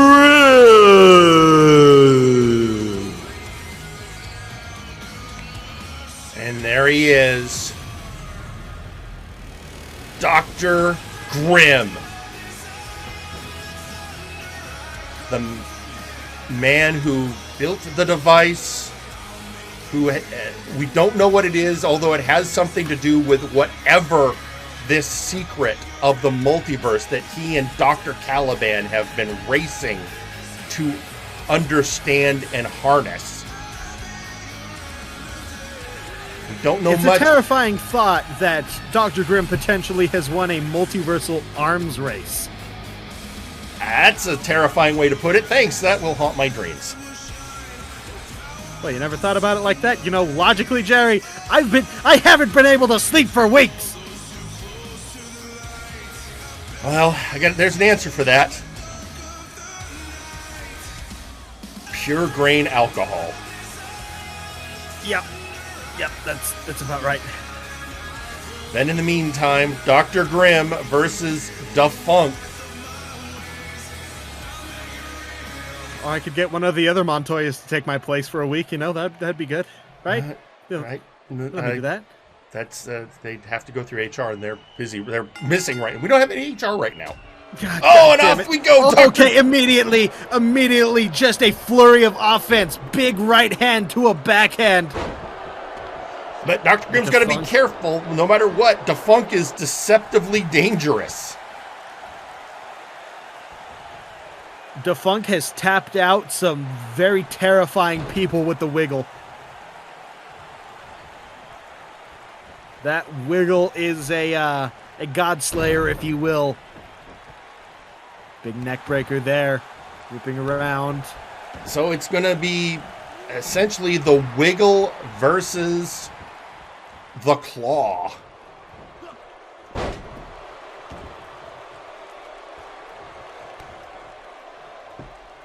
And 2 submission maneuvers with deadly consequences. Oh boy, that might have been a mistake from Defunk, as Grimm just rises up and immediately starts tearing him apart. So I have an odd thought. Let's assume Defunk wins. Defunk would have control. Yeah. Yep, you went there. Yes, Defunk would have the device. But who is... Oh dear. As if this match wasn't already disturbing enough. It's the storyteller. The storyteller is here, and from behind, Dr. Grimm. 1. On a kick out from Defunk. Dr. Grimm trying to use that distraction perhaps as a mercy to Defunk. Okay, one and a kick out at 1, but I mean, what is the storyteller up to? I mean, he used to be in the order with Dr. Grimm, but then they went their separate ways, but then he helped Grimm oust Lucius Constantine and take control of the Faces of Fear and reforge it into the Murder Cave, and I have no idea, and I feel like that vein is now pulsing on my forehead. Well, there are veins pulsing in the arm of Dr. Grimm, but there's just too much power.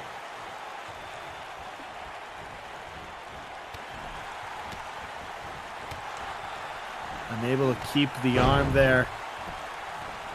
Gingy Katami ineffective. Big striking combination. Now goes for the pin once again. Defunk stubbornly kicking out.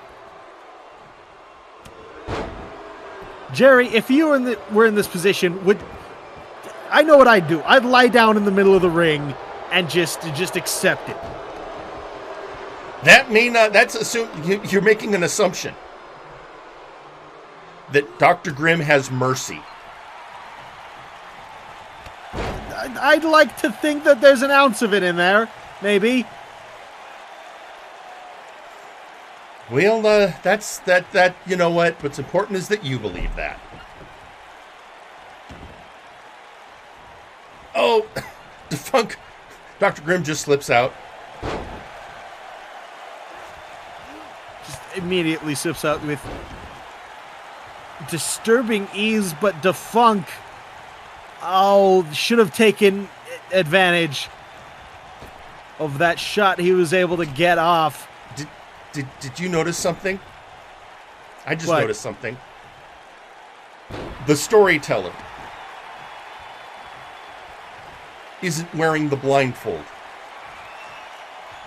Well, thank goodness he's not facing the cameras.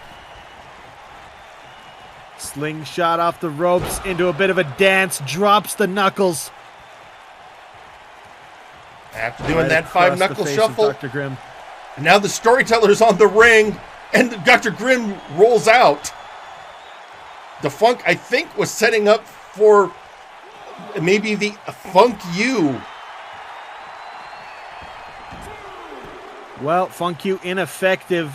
Back in the ring goes Defunk. Dr. Grimm on his feet. Grabs a hold. Good reversal there by Defunk. Oh no! Here it is! It's the wiggle! Gets him up. Oh! Grimm wiggles out! Grimm, ironically enough, wiggles out of the wiggle exactly. Now takes Defunk to the corner, and he's just going to start beating him into the turnbuckles.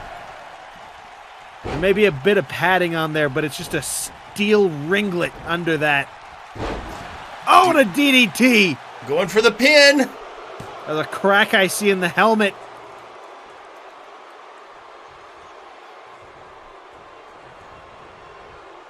Oh, reversal by Defunk, whipping Grimm into the arm, ropes. Maybe neutralize the claw. Oh! We haven't seen the claw yet, but I'm sure when it comes out. And Defunk outside. Unfortunately, there's the storyteller throwing him back in. Back in. Looked like there was a quick consult between the two. Now what's Grimm planning? It's the claw! It's the there claw! It is! That still struggling. Defunk is still. And he's already. Defunk is out! Defunk is. And your winner, Dr. Grimm! That was surprisingly immediate. Usually Dr. Grimm wants his victims to struggle a bit, but that was. They're carting. Wait, Defunk isn't moving. As they're carting him outside, he's being carried to the back. He's not moving. Yeah, get the medics down here. Is that foam coming out from under his helmet? All right, somebody get Defunk to the local medical facility. Now!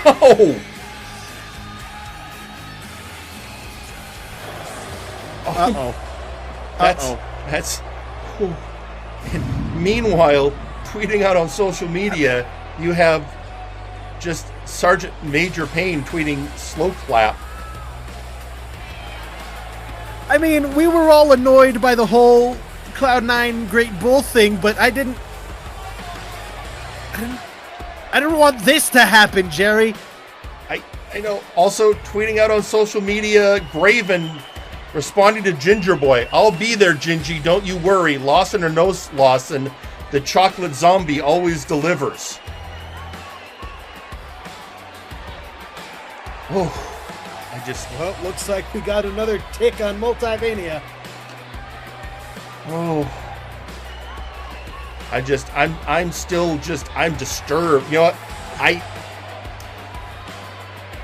We have the semifinals now of the Kings Road tournament. So while I try and regain my composure, let's hear from the participants in our next match. Ladies and gentlemen, first up,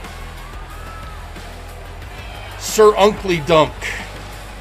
The time has come. It is time to bring an end to the threat of communism once and for all. I may have failed last time, but I have learned from my mistakes and realized something. One capitalist cannot defeat the Red Menace alone, so I have traveled the multiverse and gathered a team. That's right, Nice Ice. I introduce you to the League of Hyper-Capitalists. Scrooge McDuck! I don't spend one penny more than I need to. Mr. Krabs! Hello, I like money. Seto Kaiba! Batman played by Christian Bale. How did you rope me into your evil schemes? I'm a hero. Dude, you're a mega billionaire who uses his money to dress up as a bat and beat up criminals instead of investing in jobs and poverty reforms. You're not doing anything to stop crime. You dastardly devil. Eddie from Ed, Ed, and Eddie. And, of course, Mr. Montgomery Burns. Excellent. We have joined forces to end the Red Plague in MNW once and for all. I will claim the revenge that is rightfully mine, and I... Oh, you know what? Forget it. All of you get out of here! This is all your fault, you know that? Ever since my loss to you, my life has never been the same. I lost everything to the Empire. No one cared to assist me. And then you came along and ruined the one good thing in my life I had left. If anyone had helped me that long ago, I may not be in this unhappy quagmire that I find myself in. Today, I don't care about belts, I don't care about money, I don't care about faulty economic theories. All I care about is revenge against one of the men who ruined my life. So be ready, Nice Ice. The tax man is coming, and you're overdue. And now, let's hear from his opponent, ladies and gentlemen, Nice Ice. I pity you, Uncle. I really do. You constantly claim that you have lost everything to the Empire of Terror. But we both know that is not true. You lost everything when you faced me and Larkin. You turned your back on your friend McCheese. No amount of medical bills you pay can fix that bridge you burnt. And now you surround yourself with yes-men you pay, fearing that they might leave you behind when they figure out that you are holding them back, and that all that is going to be left is a sad old man with no friends, and a pile of money that can't buy what you want more than anything. So go ahead and blame me. Blame Larkin. Hell, blame communism. Both know violence everything. I will climb back to the top of the mountain and become the people's champion. And you can try as hard as you like, but you can't beat what I am. And yep, that is a rivalry that has been building up. And before we get to that, couple tweets. First off, we are getting a message from Dr. Grimm saying, I did warn him last week that he should reconsider his actions before I deemed his life forfeit. Shame he didn't listen. And also tweeting out, Mr. Butler looks at them carrying funk away. Seems like someone overdosed on the dance powder. Well, with that, ladies and gentlemen, it is time for the first semifinal match of the Kings Road Tournament. Let's take it down to ringside.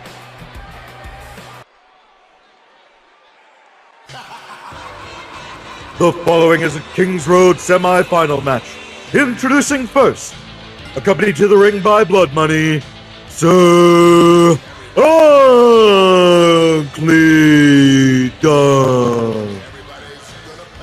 And there he is. The embodiment of capitalism. Mr. Monopoly brought to life. He's richer than you, and that makes him better than you.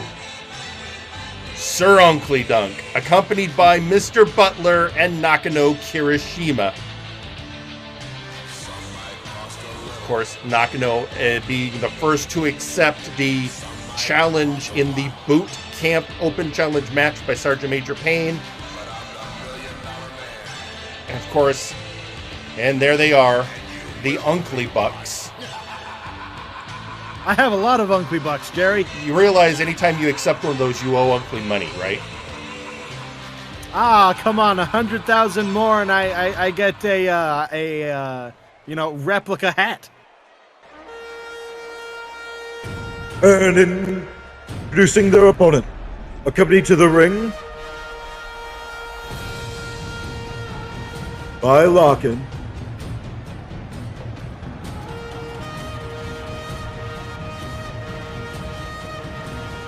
He is the Cyber Siberian.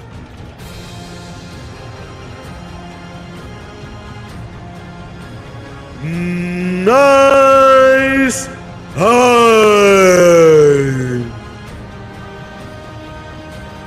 And here it is.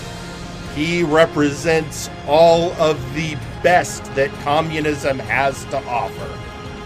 He is the man of the people, the Cyber Siberian, Nice Ice. So here, folks, we have the ultimate contest, capitalism versus communism. Hold on, I need to buy some BP stock so I can feel better.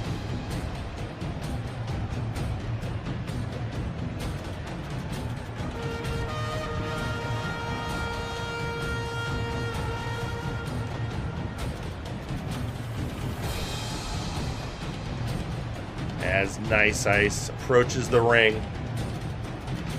And whoever wins this match will face the winner of our next match next week in the Kings Road Tournament Finals.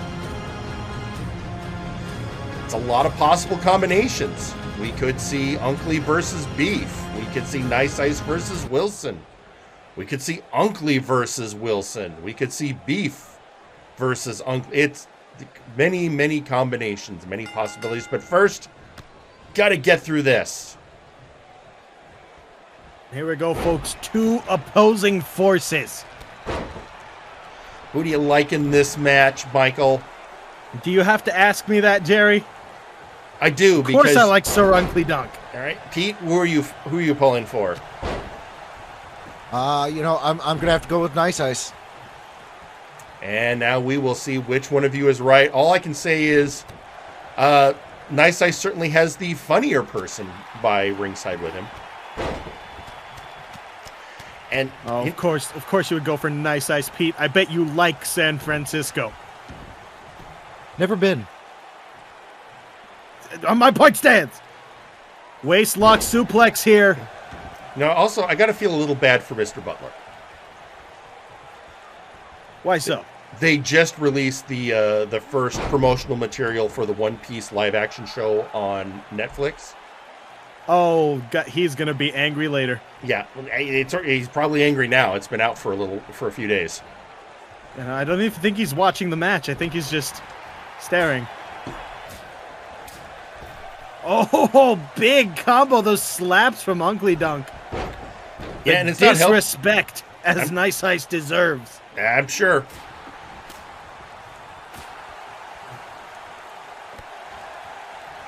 Big back elbow. Yeah, I'm sure it'll be just as good as Cowboy Bebop on Netflix. You know what? That's It's not saying much. We can all agree on Sandman. And with that, oh no! Just, oh! Ooh. Just crushing the abdomen. Putting his foot on capitalism. You know, he weighs more than a regular man, even of his massive size, because of those cybernetic limbs. Ah, that's gotta hurt. Unklydunk solidly face down here. Nice ice. Sit out power bomb. What a move.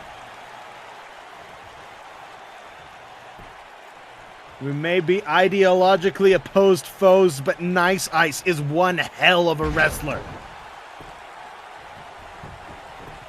He is. Dunk. He is Standing indeed. bulldog.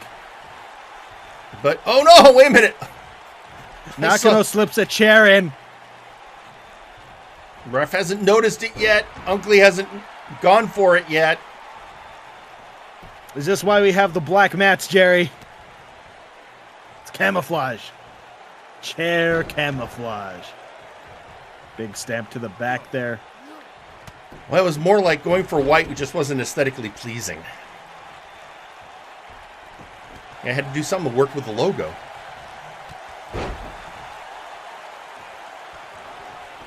Unkley found the chair. The ref is distracted. Oh, and he just jabbed the knee of Nice Ice.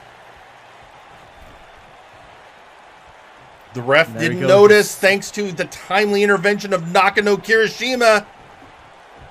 Teamwork makes the dream work, Jerry. And sometimes teamwork needs to trickle down instead of being distributed evenly. Ref, no, God damn it. Ref finally noticed the chair, but not before Nice Ice took a hit. Trickle down, Jerry, trickle down.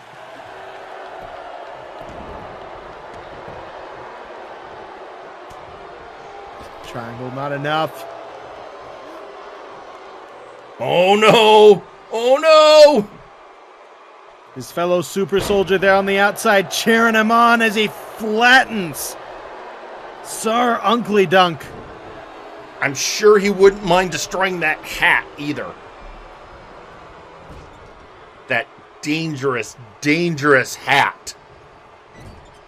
Why do you think I want a replica of it? That'd be cool as heck.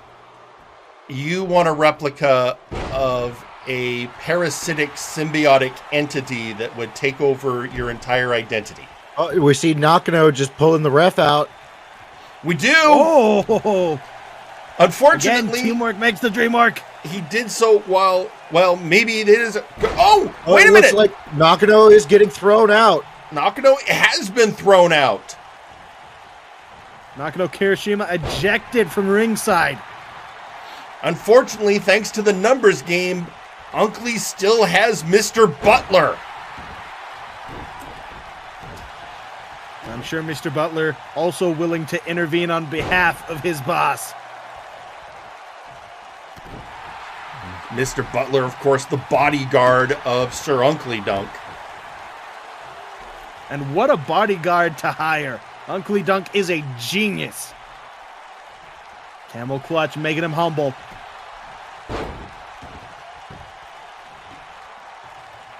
Of course, the reminder, slip out there. Bodyguard, not Butler. Butler is his name, not his job.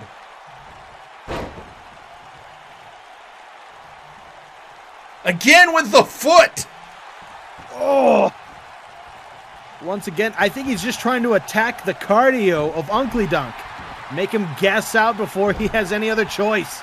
Well, I mean, oh, here we go. Pinfall. 1, 2. Kick out at 2. Well, I mean, that's always a good strategy. I mean, the key to last, unless you're a powerhouse that can end a match in a couple of minutes, cardio is a key element of wrestling. And hey, even if you are a powerhouse, we've seen Unklydunk take on some very powerful competitors. He ain't no joke. Some people may say, oh, look at this silly, eccentric rich man. No, he's a serious competitor, and I'm tired of people not treating him as such. Oh, right into the car. Driving in the shoulders.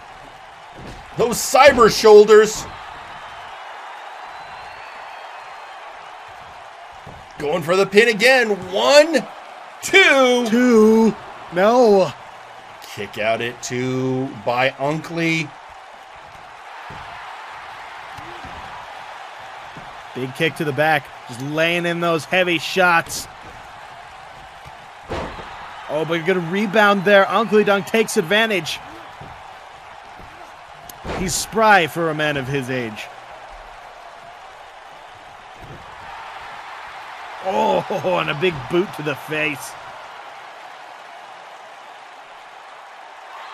And over. In the face of Unklydunk. Again, attacking the cardio, chest and neck. Trying to fix those airways, as well as crush his diaphragm.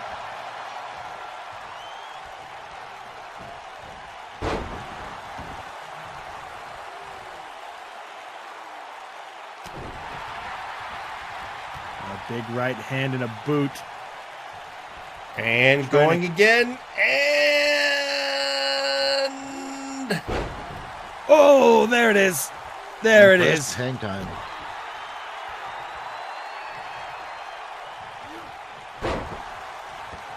Thanks to those robotic prosthetics, able to hold him up. Yeah, hitting the Iron Curtain again. And oh, knee drop by Unklydunk.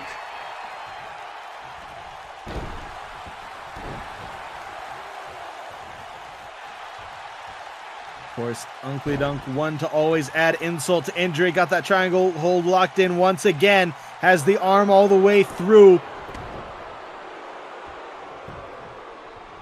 Nice Ice able to just turn out of it. The power of that man is undeniable. And now Unkley going into the corner. Oh, the ref is down. The ref's out. Wait a minute. Did Butler pass Unkley something? Whatever happened, I think Nice Ice is bleeding. I think Butler passed Unkley something, and now Nice Ice is bleeding.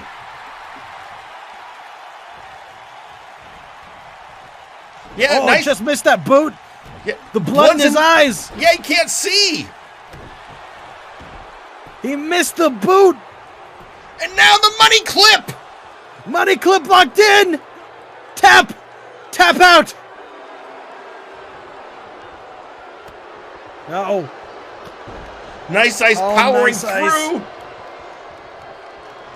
Maybe he's trying to switch to alternate sensors. Well, he finds the ropes. He's able to string out Unklydunk at least for a moment. Got the waist lock going over for a German suplex. No, just a backdrop suplex. Shoulders in the back of the head hitting the mat. Now belly to belly over the top. Here comes Mr. Butler. Sorry, Here comes Mr. Butler. He's working on that ring. Iron Curtain. Butler did something. I think he loosened up that top turnbuckle, or maybe, I don't know, put something there. Now Butler and Nice Ice arguing while Unkley recovers. I think Unkley was trying to get to that turnbuckle. I think Butler left something for Unkley there. Oh, that's not a good spot if you're Unklydunk. To the outside, another belly to belly. Oh, Iron Curtain, there it is. Oh, I think we're about to see it. I think we're about to see it. From the outside in. Ladies and gentlemen, from Russia with love. No. Butler distracting Butler gets the ref. up for the distract.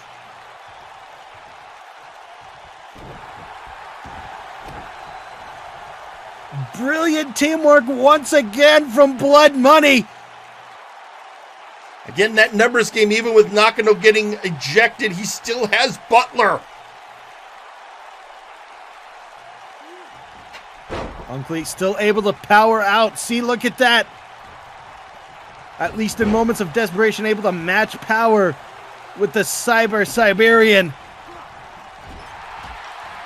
Oh, elbow strike. Big elbow strike. Oh. Unklydunk. Oh. Just getting Nice Ice nice and acquainted with the middle of that mat. Ladies and gentlemen, it is the Midas punch! Oh, blocked! Reversed! Reversed with a right hook!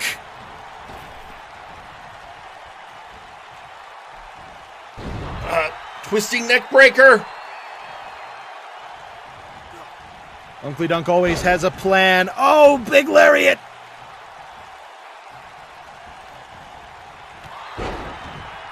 And another! Going for the pin. Could this be it? 1, 2. Coming straight to you from downtown Hell, Michigan. Those lariats. I think Butler's been ejected from ringside. Oh. That means Well, that Unkley ain't fair. Get Larkin out of there. Well, Larkin hasn't done anything. That's what they want you to think. I'm sure Larkin has some German comedy magic going. He's probably been telling jokes this whole time, trying to distract Unkley, I bet. That would only work if Unkley had a sense of humor. Oh, small package! Roll up! How dare you say that about Unkley? Small package! 2, 3, Nice Ice takes it! And your winner, Nice Ice! Oh, his face, a crimson mask, but Nice Ice proves victorious and will go to the final round of the Kings Road tournament. And possibly... You know what, Nice Ice? God, the bourgeoisie says, fuck you! No! God! Oh! Oh, God, I just lost a lot of money on that one. That's why I tell you, you're a commentator. You shouldn't, do the betting. Just call the matches. But anyway, Nice Ice. But who is he going to face next week for the final? Well, we're about to find out. But first, let's hear from our competitors. First off, ladies and gentlemen. Well, before we get there, I'm getting a tweet from our old friend, the Sandman. He was saying, well, it's as the old saying goes, everyone has a plan until they get punched in the face. That's actually a very, that's a very good point. I agree with everything Sandman just said. But meanwhile, too. Before we get to that match, let's hear from the competitors. First off, let's hear from the grade A lister, ladies and gentlemen, the Beef.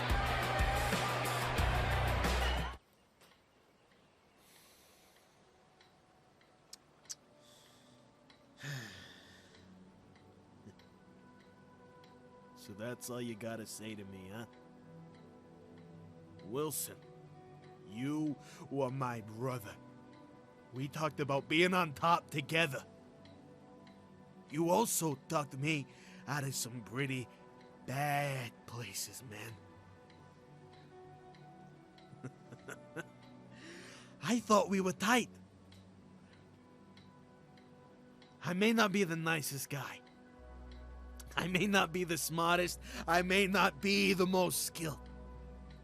I don't even like most of the people here, but I'll tell you one thing that I am, Wilson.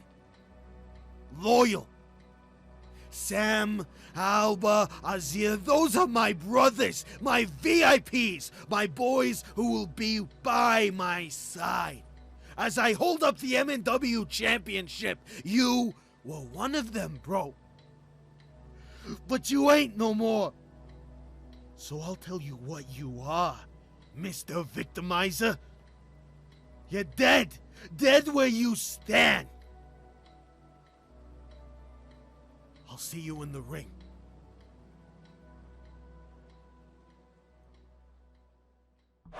And now let's hear from Wilson. So it's come to this, has it? The Victimizer will face the man who's been the closest to me since day one. My best friend, my brother. A man I've spent long nights discussing the future with. Oh, I know you well, Beef. And that's why I know you're not going to win this world title. The truth of the matter is you've always been a shallow waste of space. An idiotic meathead ripe for me to take advantage of. You really think I ever gave a shit about how you felt? I never gave a shit about you. Did you not think this whole time that I only put up with you because I was in it for myself? Did me betraying you at the Big Oof title match not make that obvious?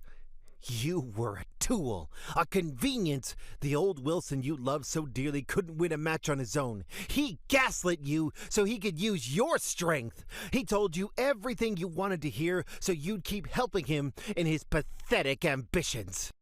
But the victimizer doesn't need that anymore.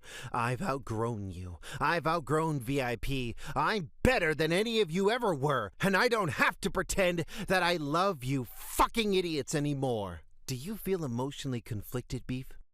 Don't, because I'm not. I'm going to break your neck and throw you out like yesterday's garbage. I don't give a fuck. I'm going to main event Multivania and achieve godhood, while you become another statistic in the path of the victimizer. Time to break the beef. And there you have it, ladies and gentlemen. And before we head down to ringside for that match, tweeting out on social media, Nice Ice, I bleed red and yellow. I told you, Uncle, you can't beat what I am. Okay, and with that, are you ready? It's time. Let's head down to ringside.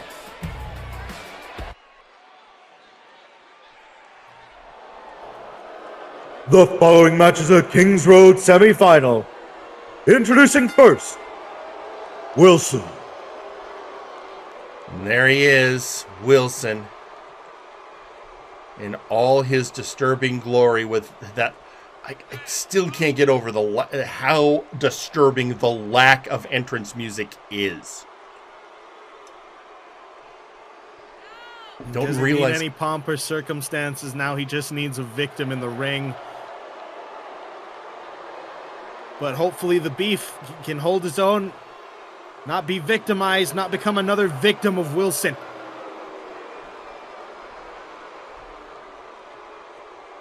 Wilson just in there, stretching, ready to go. The most no-frills wrestler you're going to see today. Simple trunks, simple ring gear. Because he doesn't care about the flash. He's there just to get the job done. And introducing their opponent. Representing VIP, the Beef!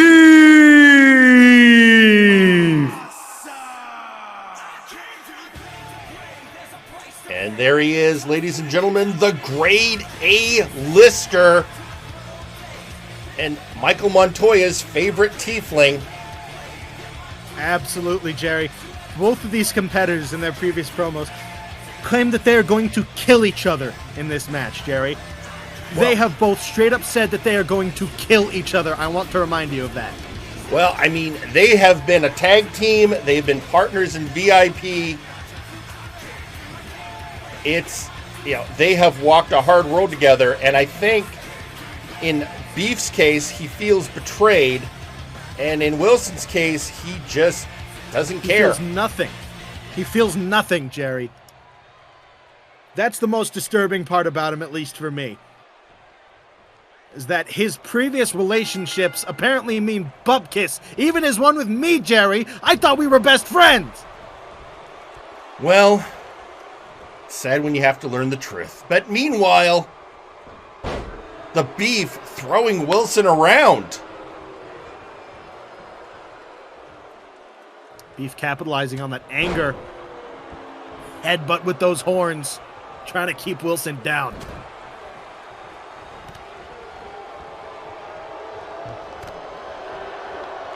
And Wilson with the knee lift there. One of the challenges here is you've got two people who know each other very well. They have worked together. They have trained together. And now they're trying to kill each other. That's totally not a story we've seen play out multiple times before in multiple mediums. And here it is again. Comes the Beef dropping the knee. Straight across the chest of Wilson. I think he's saying something to Wilson. And Wilson gives his answer with violence. Oh, tried to lift up with the Beef! The power of the Beef! The Wilson mass tried to of the pick Beef. that leg. Oh, down goes Wilson. Yeah. One, the Beef may prove to be more than these quote-unquote victimizer can handle. Those massive punches. That uppercut catching Wilson right on the jaw. This tiefling is just powered by rage, it seems, Jerry. Well, always has. Well, now he is. Usually he's powered by arrogance, but this is a whole different situation. Now just stomping on the arms, taking away that offense. People are in the social media are noting Beef is out here without any other member of VIP. Don't know the current status of the Dr. Valbonomics. We do know, though, after last week's confrontation in ring, that the VI... Oh, we're going for a pinfall one. Kick out at one. Anyway, Not the quite. VI Pharaoh, Ozir Turan, has been booked to face Maximilian Thunderthighs at Multivania. Some dark days for VIP, but I'm sure they will get through it. Wilson, however, able to pick the leg there. Good ankle pick. Oh! Oh! Right in the Beefs! Ah! Right in the loin chops. Sympathy pain, folks. The Beef rolls out of the way. Big boot to Wilson. Wilson rolling to the outside, actually taking it to the victimizer is the Beef. And the Beef celebrating, dancing, but... Oh! Using his power on Wilson on the outside. And just dropping him on those unforgiving mats.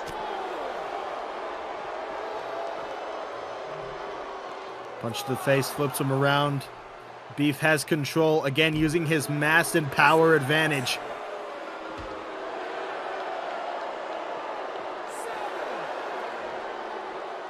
Oh no, bringing Wilson to the steel steps! Oh, and pings him off the ring apron. Up to an 8 count, and back in the ring. The Beef just trying to get in some damage while on the outside, take advantage of the rougher terrain. Here comes those kicks. Oh, and another big shot to the gut by Wilson.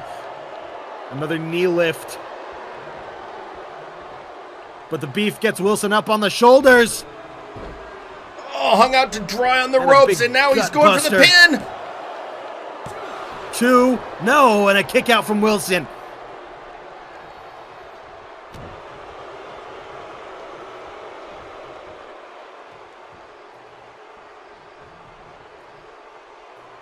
And now the Beef, again, ripping at that arm in the chest.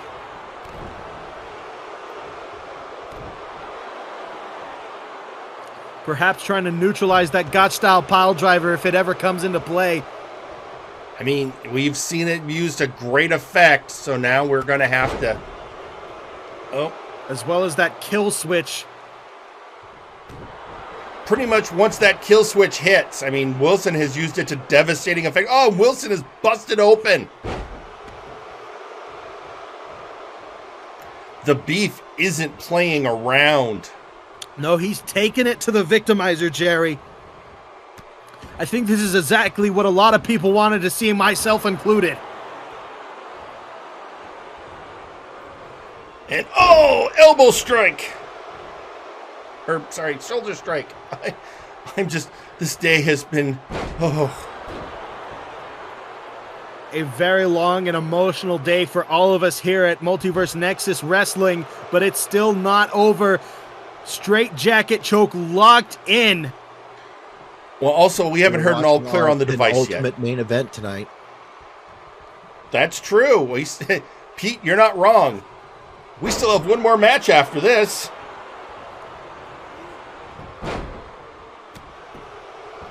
And it's the Murder Cave. Oh, boy. So meanwhile, Beef into the corner. You gotta love emotionally exhausting wrestling shows, Jerry. Big right hand and another knee lift. Straight to the face of Wilson. Just hammering body shots and headshots, perhaps trying to open up that cut maybe a little bit more. Oh! And Wilson shows why he is not somebody you take lightly anymore. Oh, just not stomping on the beef. beef. Now back in the days. Trying to cave in the grade A-lister's chest. He calls his shot, an elbow strike. Yeah, back in the days when on firing line, there'd be jokes about, Wilson would win a match. We'd blur out his face or, mute out his name when he was being called. And now, who would even dare? That's when I started becoming friends with Wilson, because I felt he and I were on the same boat. Turns out he and I are two completely different people, and he's not a person I want to be around anymore, Jerry. It's because of that house he set on fire, right? He burned a house down! Big leg drop. Straight across not just the chest, but the throat of the beef. Just the absolute violent tendencies of this sick, sick man.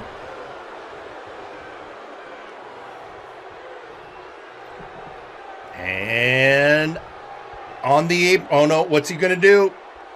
Oh, on the apron, what's he got planned? Oh, neck snap. Rope assisted. Oh. Using the ropes to get that extra leverage. I suppose when you're as deadly clever as Wilson, you can find ways around that height and weight advantage. Swings the beef through the ropes, goes for that, those forearm strikes, and just brings him down to the mat. Again, That's like a double-edged offense, Jerry. See, look at this. He brings the knee down and the forearm at the same time. Just squishing the chest cavity with its own weight as well as his strikes. Well, as you astutely pointed out, it's Wilson neutralizing any strength and height advantages the beef has over him. And now you'd think he's being cheeky. He's just taking a moment to breathe. Before he goes in, oh no, oh no. Oh no, there it comes. Kill switch. Kill switch, there it is. Come on, Beef. Could the Beef kick out? He does! Beef kicked out of the kill switch, Jerry! He kicked out of the kill switch!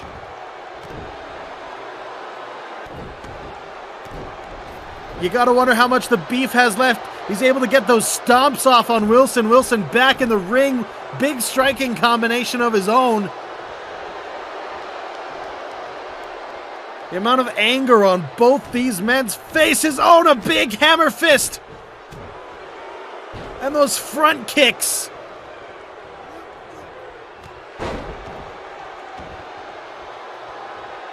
How is a man like Wilson this terrifying? You gotta wonder. I mean, I wonder a lot about how things have... going for a bridging pin. German. The ref is trying to get into the German suplex. Two. Wilson able to kick out. Men live together, trained together, traveled together, and in a state of opulence from VIP, talking about their Rolls Royces and their yachts, and now they refer to each other as brothers.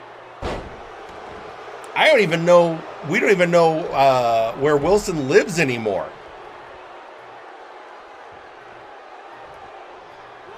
I have a feeling Wilson is probably much like everything else, back to basics. No longer in the frat house-like environment of VIP. On his own. Oh, spinning into that pile driver, Jerry. On the outside. Beef is not playing around either. I picture a man who just lives and breathes violence.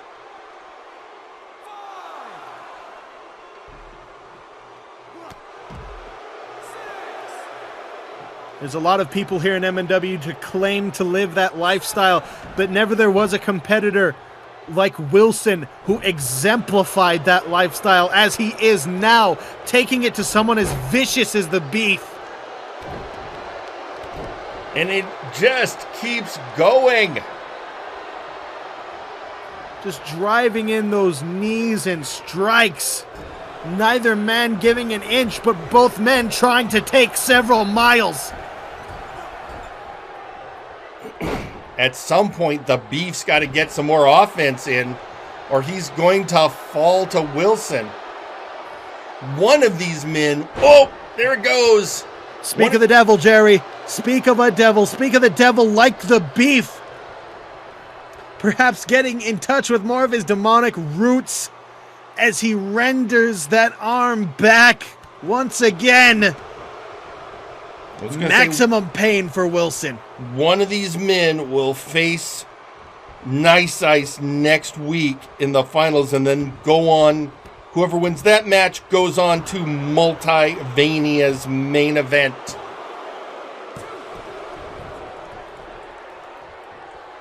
I heard Beef talking about holding the MNW belt aloft with his brothers in VIP.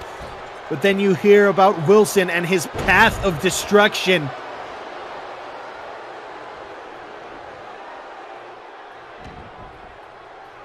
Both men hyper motivated, both men hyper violent.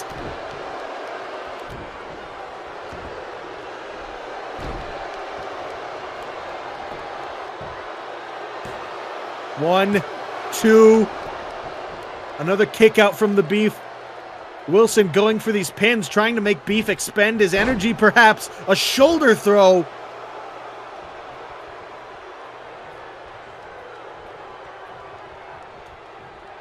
Beef declaring that he's the champ. Just slapping Wilson across the face.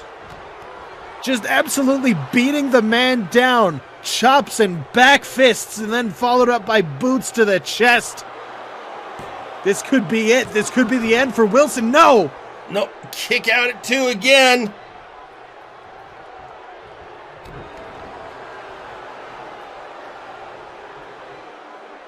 Is Beef calling for it? Is Beef calling for it? Oh, what's he going for? Spinning out into that pile driver once again, picking Wilson back up. Wilson, reversal into that shoulder check. Just wipes the sweat off onto Beef, lands the elbow. 2 and a kick out at 2 again by the Beef. Beef can't keep taking these pin attempts. Starting to run out of energy. And again, we were talking earlier about cardio and it's how it factors into a wrestling match.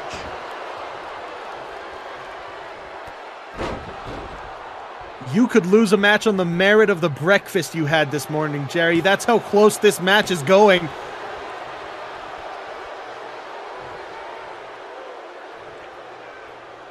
The Beef. Oh, Wilson's chest also busted open from those strikes. Wilson is just a bloody mess, but with a jawbreaker on the Beef. That grade A lister is now down on the mats. Oh, I spoke too soon. Elbow strike, the Beef's back up, and Wilson's outside. Beef taking advantage of those horns. You can't headbutt something like that. There we go, another standing bulldog just sending Wilson down into those unforgiving mats on the outside. These two are having a brutal match. The question is going to be, whoever wins this match, are they going to be in any condition next week to face Nice Ice? I'll tell you one thing, Wilson just got pinged off of the steel steps with his face already bleeding. No, Beef going for it again. Oh, under the apron. And did I see that right? Did his head hit the ring post? And he just ragdolled. The great A-lister on top of this match. He's got to capitalize on this. And oh, did he just did he just return the favor? I think he did. He returned the favor of the low blow that Wilson gave him towards the beginning of this match. But he used his horns. I think they're both weren't kidding, Jerry. I think they're both trying to kill each other. I think that's what this has come down to. We might have to get security to the ring after this match. I mean, we already are still waiting to hear about the condition of Defunk. Oh, working over the neck. Just twisting, binding up the neck of Wilson. Those vertebra on their last legs with someone like the Beef's strength just wrenching on it, but Wilson continues to get back up.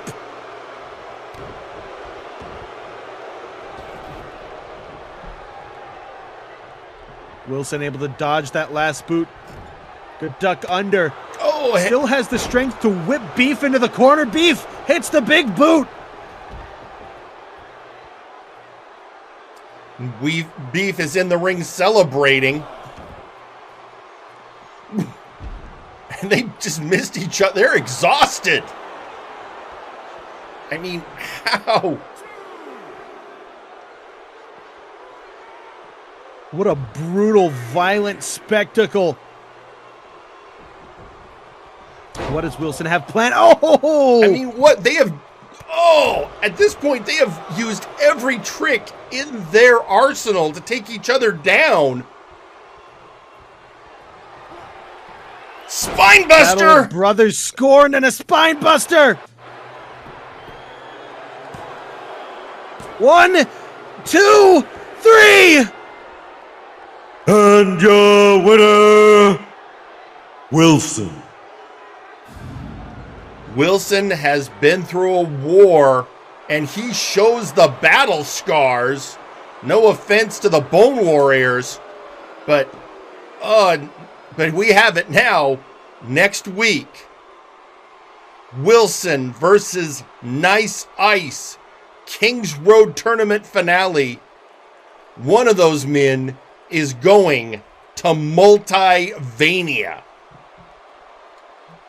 Beef making his way up to the back. I mean, slowly. He's also been through a war.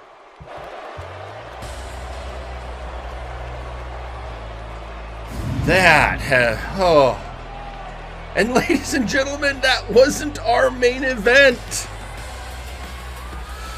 We still have one. Do you hear that? Match. What do I hear? What? Wait, what's that? Somebody's trying to get into the... I ain't letting that happen again! You sons of bitches, Wilson! I'm gonna end you! I'm gonna fucking end you, Wilson! Security, get the Beef out of here! I'm gonna get your hands on me! The Beef broke into our broadcast booth. How did he know? It's supposed to be in a secure location. Michael, are you okay? He threw my chair against the wall. I'm good. Oh my God. Pete, you were doing still all right? He got a good distance on you. He curled me. Oh my God. It's okay. It's okay. He's out of here now. It's fine. It's fine. Whew. Yeah, obviously, Beef not happy with the outcome of that match. So while we wait for somebody to get Michael a replacement chair, because his is in several pieces around the booth, let's hear from one of the competitors in our main event. Ladies and gentlemen, the absolute units. Alright, we're about to face the murder cave. Probably the toughest group we ever face. But beyond now are the belts. So I want to know what our plans are. Simple. We're gonna get punched. Kneed in the face. Thrown around the ring. Have claws shoved into our mouths. Pile bunkered into the ground. Go face first into the turnbuckle.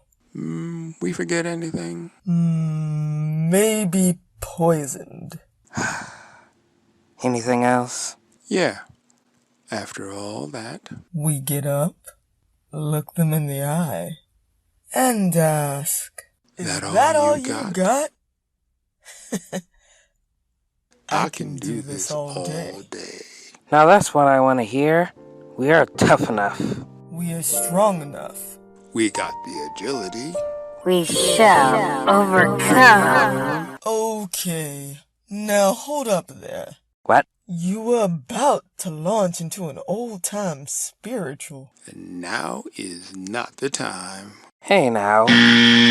Well, it's showtime. Well, time to face the music and dance. One more time with feeling. Units together. Units forever. There you have it as they get ready. A couple of messages coming out over social media. One, the Sandman. Just remember, Wilson, for your new viciousness, you made a deal with the devil. And sometimes the devil comes to collect just when you have all you want. And of course, also tweeting out is one half of the Unified Tag Team Champion, Sasquatch Wing. With each match, Wilson will know unforgettable pain. The day his pain overcomes him draws near, and we will learn how well he can lose. All right, well, there you hear from Sasquatch Wing. But with that, ladies and gentlemen, it's been a long road getting here today, but it is now time for the main event. Oh boy. Jerry will say it for old time's sake. Let's do this! Introducing first, the Absolute Unit!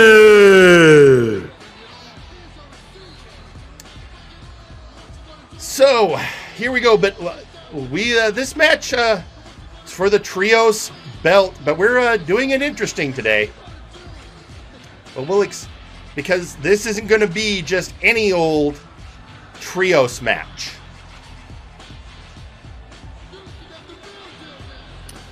Well, you mean it's a Trios match involving the murder cave? We'll get to that in a second. And introducing their opponents, the Murder Cave. And here they come, the Murder Cave, coming down for this match, which is going to be a Tornado Tag Team Elimination match. Oh, okay.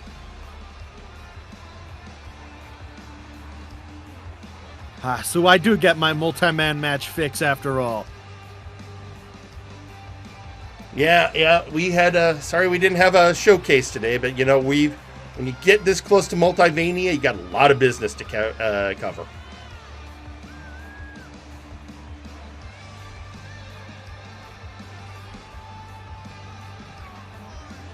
And here we go. Chaz Lee, Arkolf, Grizzly Adams, the Murder Cave versus Forrest the Fortress Wade, TJ the Mint Gable, and Absolute Washington, the Absolute Units. And of course, I'm still vaguely concerned we haven't heard any new status on the device. As far as we know, it's still on. Perhaps still active indeed.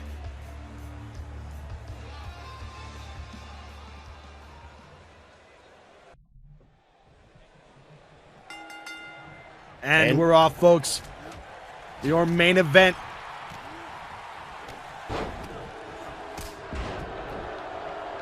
Oh, just absolute pandemonium, Jerry. Just a pile of bodies in the ring. I mean, what else would you expect? The absolute units psyching themselves up. You heard that earlier in their promo. But is that enough? Is having that positive attitude enough to take on someone like the Murder Cave? Absolute Washington facing off with Arkolf. The Cave is going after each one as an interesting counterpart. The powerhouses, Wade and Adams, against each other. You have Lee versus Washington and Gable versus Arkolf. Looking for many early attempts at elimination, but none yet, because there's only one ref, and it's almost as chaotic as a showcase match right now.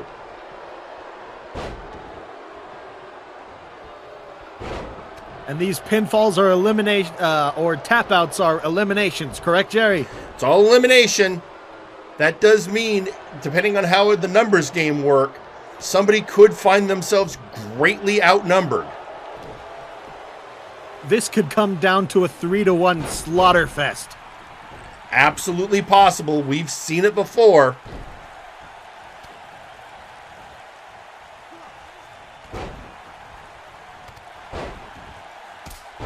Washington just sent to the outside. The units outnumbered in the ring currently. And here we go. Adams was picking up Wade, and Wade beat him in the face. Washington not giving Chasley any breaks, though. As soon as he gets it to his feet, Washington saw it, got back in the ring, sends Chasley to the outside.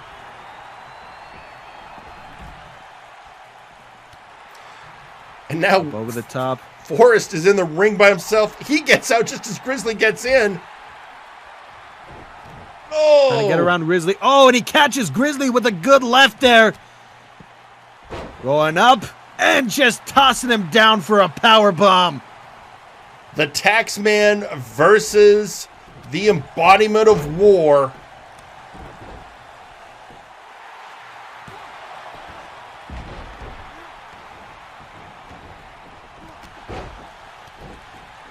Just two unstoppable objects meeting each other in the ring. There goes Washington dropping the leg.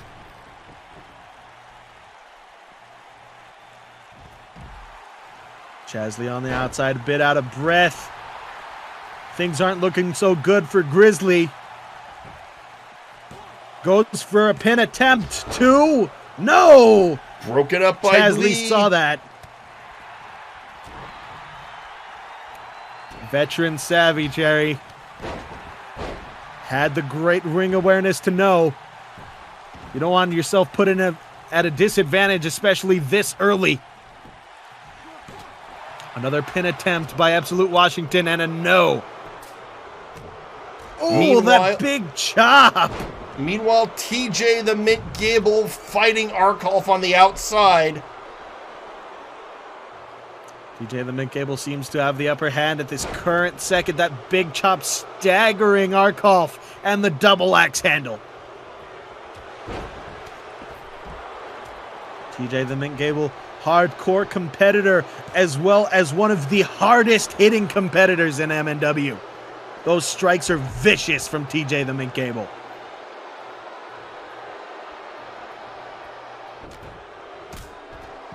It's so, I mean, this is hard. Pounding, busted open is Chasley, I think. Meanwhile, did you see that step up in Zagari from a man the size of Grizzly Adams? I mean, that's Grizzly Adams for you. Deceptively agile for such a big guy. Yep, shades of Samoa Joe with that one. Grizzly Adams has him picked up back in the ring now. Rolling a big headbutt there. Now sets his sights on Absolute Washington. Plants him. Chaz Lee with a big lariat. taking out TJ the Mint Gable. It's absolute pandemonium once again. Choke locked in on Arkolf, going for the pin. 2, 3. Arkolf has been eliminated. TJ the Mint Gable eliminates Arkolf. And with that, the numbers advantage switch to the favor of the absolute units.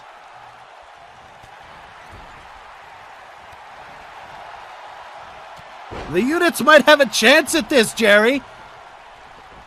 They took out Arkolf. It's possible now. They've got if they can press the advantage.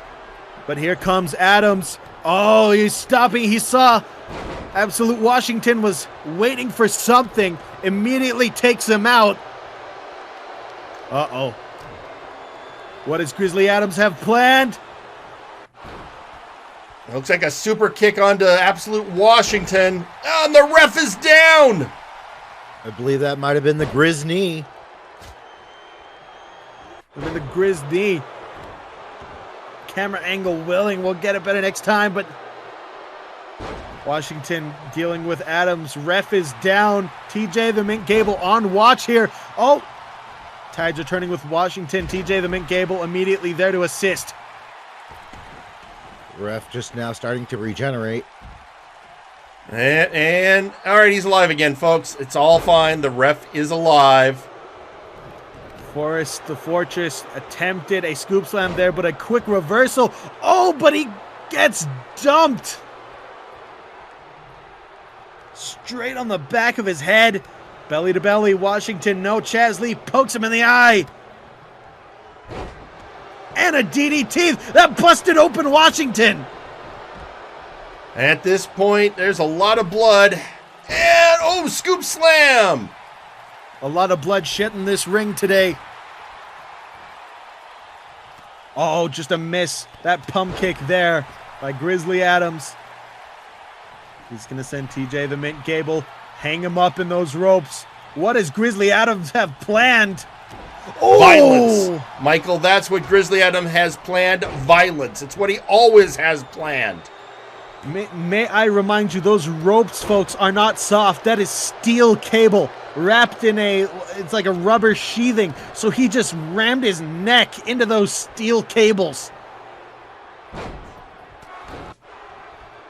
Pile bunker from Chaz Lee going in for the 1, 2, 3. Oh! You got it! Evened up! Absolute Washington has been eliminated. And we're just like that. We're now down to 2-on-2. The numbers are even.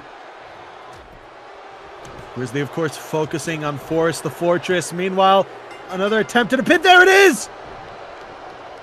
TJ Gable has been eliminated. The Murder Cave coming together. Now it's just up to the tax man. 2-on-1 advantage, Murder Cave. That's a hard road for Forrest to go if he's going to... Grizzly's out of the ring. But Forrest looks like his clock's been... Oh, scoop slam on Chaz Lee. Scoop slam. Must be thinking of his mama. What more motivation do you need than a woman as wonderful as Forrest the Fortress's mom on his mind, and he takes out Chaz Lee. Chaz Lee has been eliminated. And just like that, it's now a 1-on-1.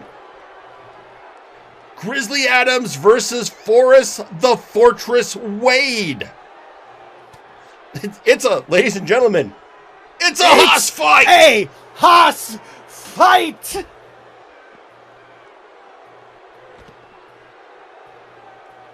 Two big men, unstoppable force, immovable object. A tale as old as time in professional wrestling, folks, but you get to see it with new shades here today, folks. The shot at those trios titles is on the line right now. Grizzly Adams, Forrest the Fortress, gold possibly on the line. Also, a rematch from the C101. These two ready to damage each other. These two ready to go to the ends of the earth till the wheels fall off. Picking him up. Is Forrest going to be able to do it? Maybe. Oh, is this going to be it? Oh, big power bomb. One more. No. Grizzly Adams. Oh no, I think he's setting Calling up for the Grizzly. Grizzly! Calling. Grizzly! 1, 2, it's gotta be over for no!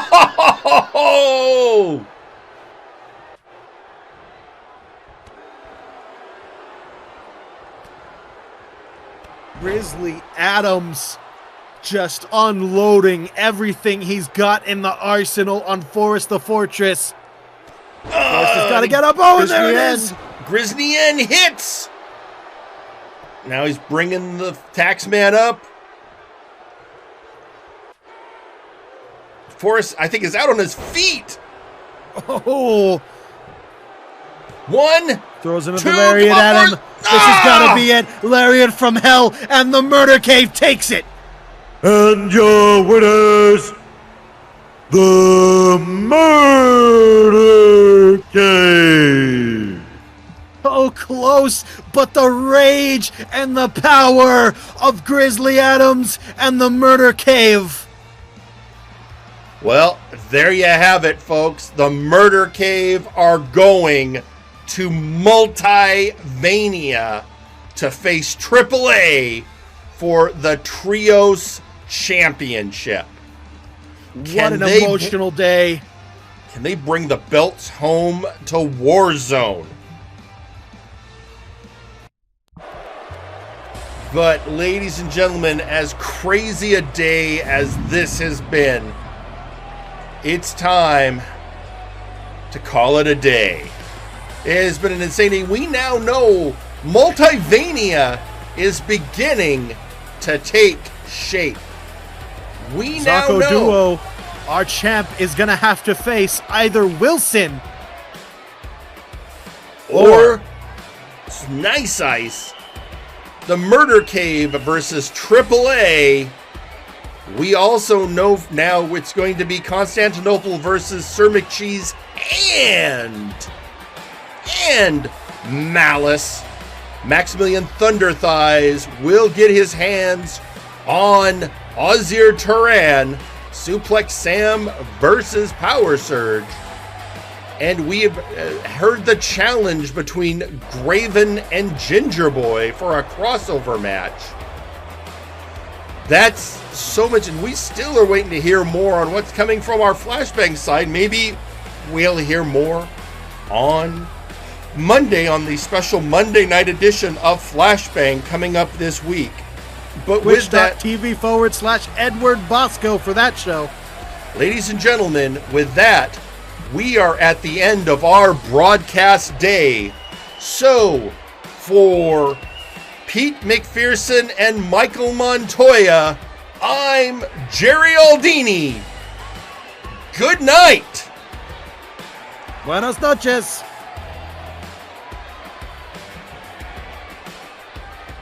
Greetings, members of the Multiverse. My name is Michael Macabre, Harbinger of the Apocalypse, reminding you to like, comment, share, and subscribe to Multiverse Nexus Wrestling.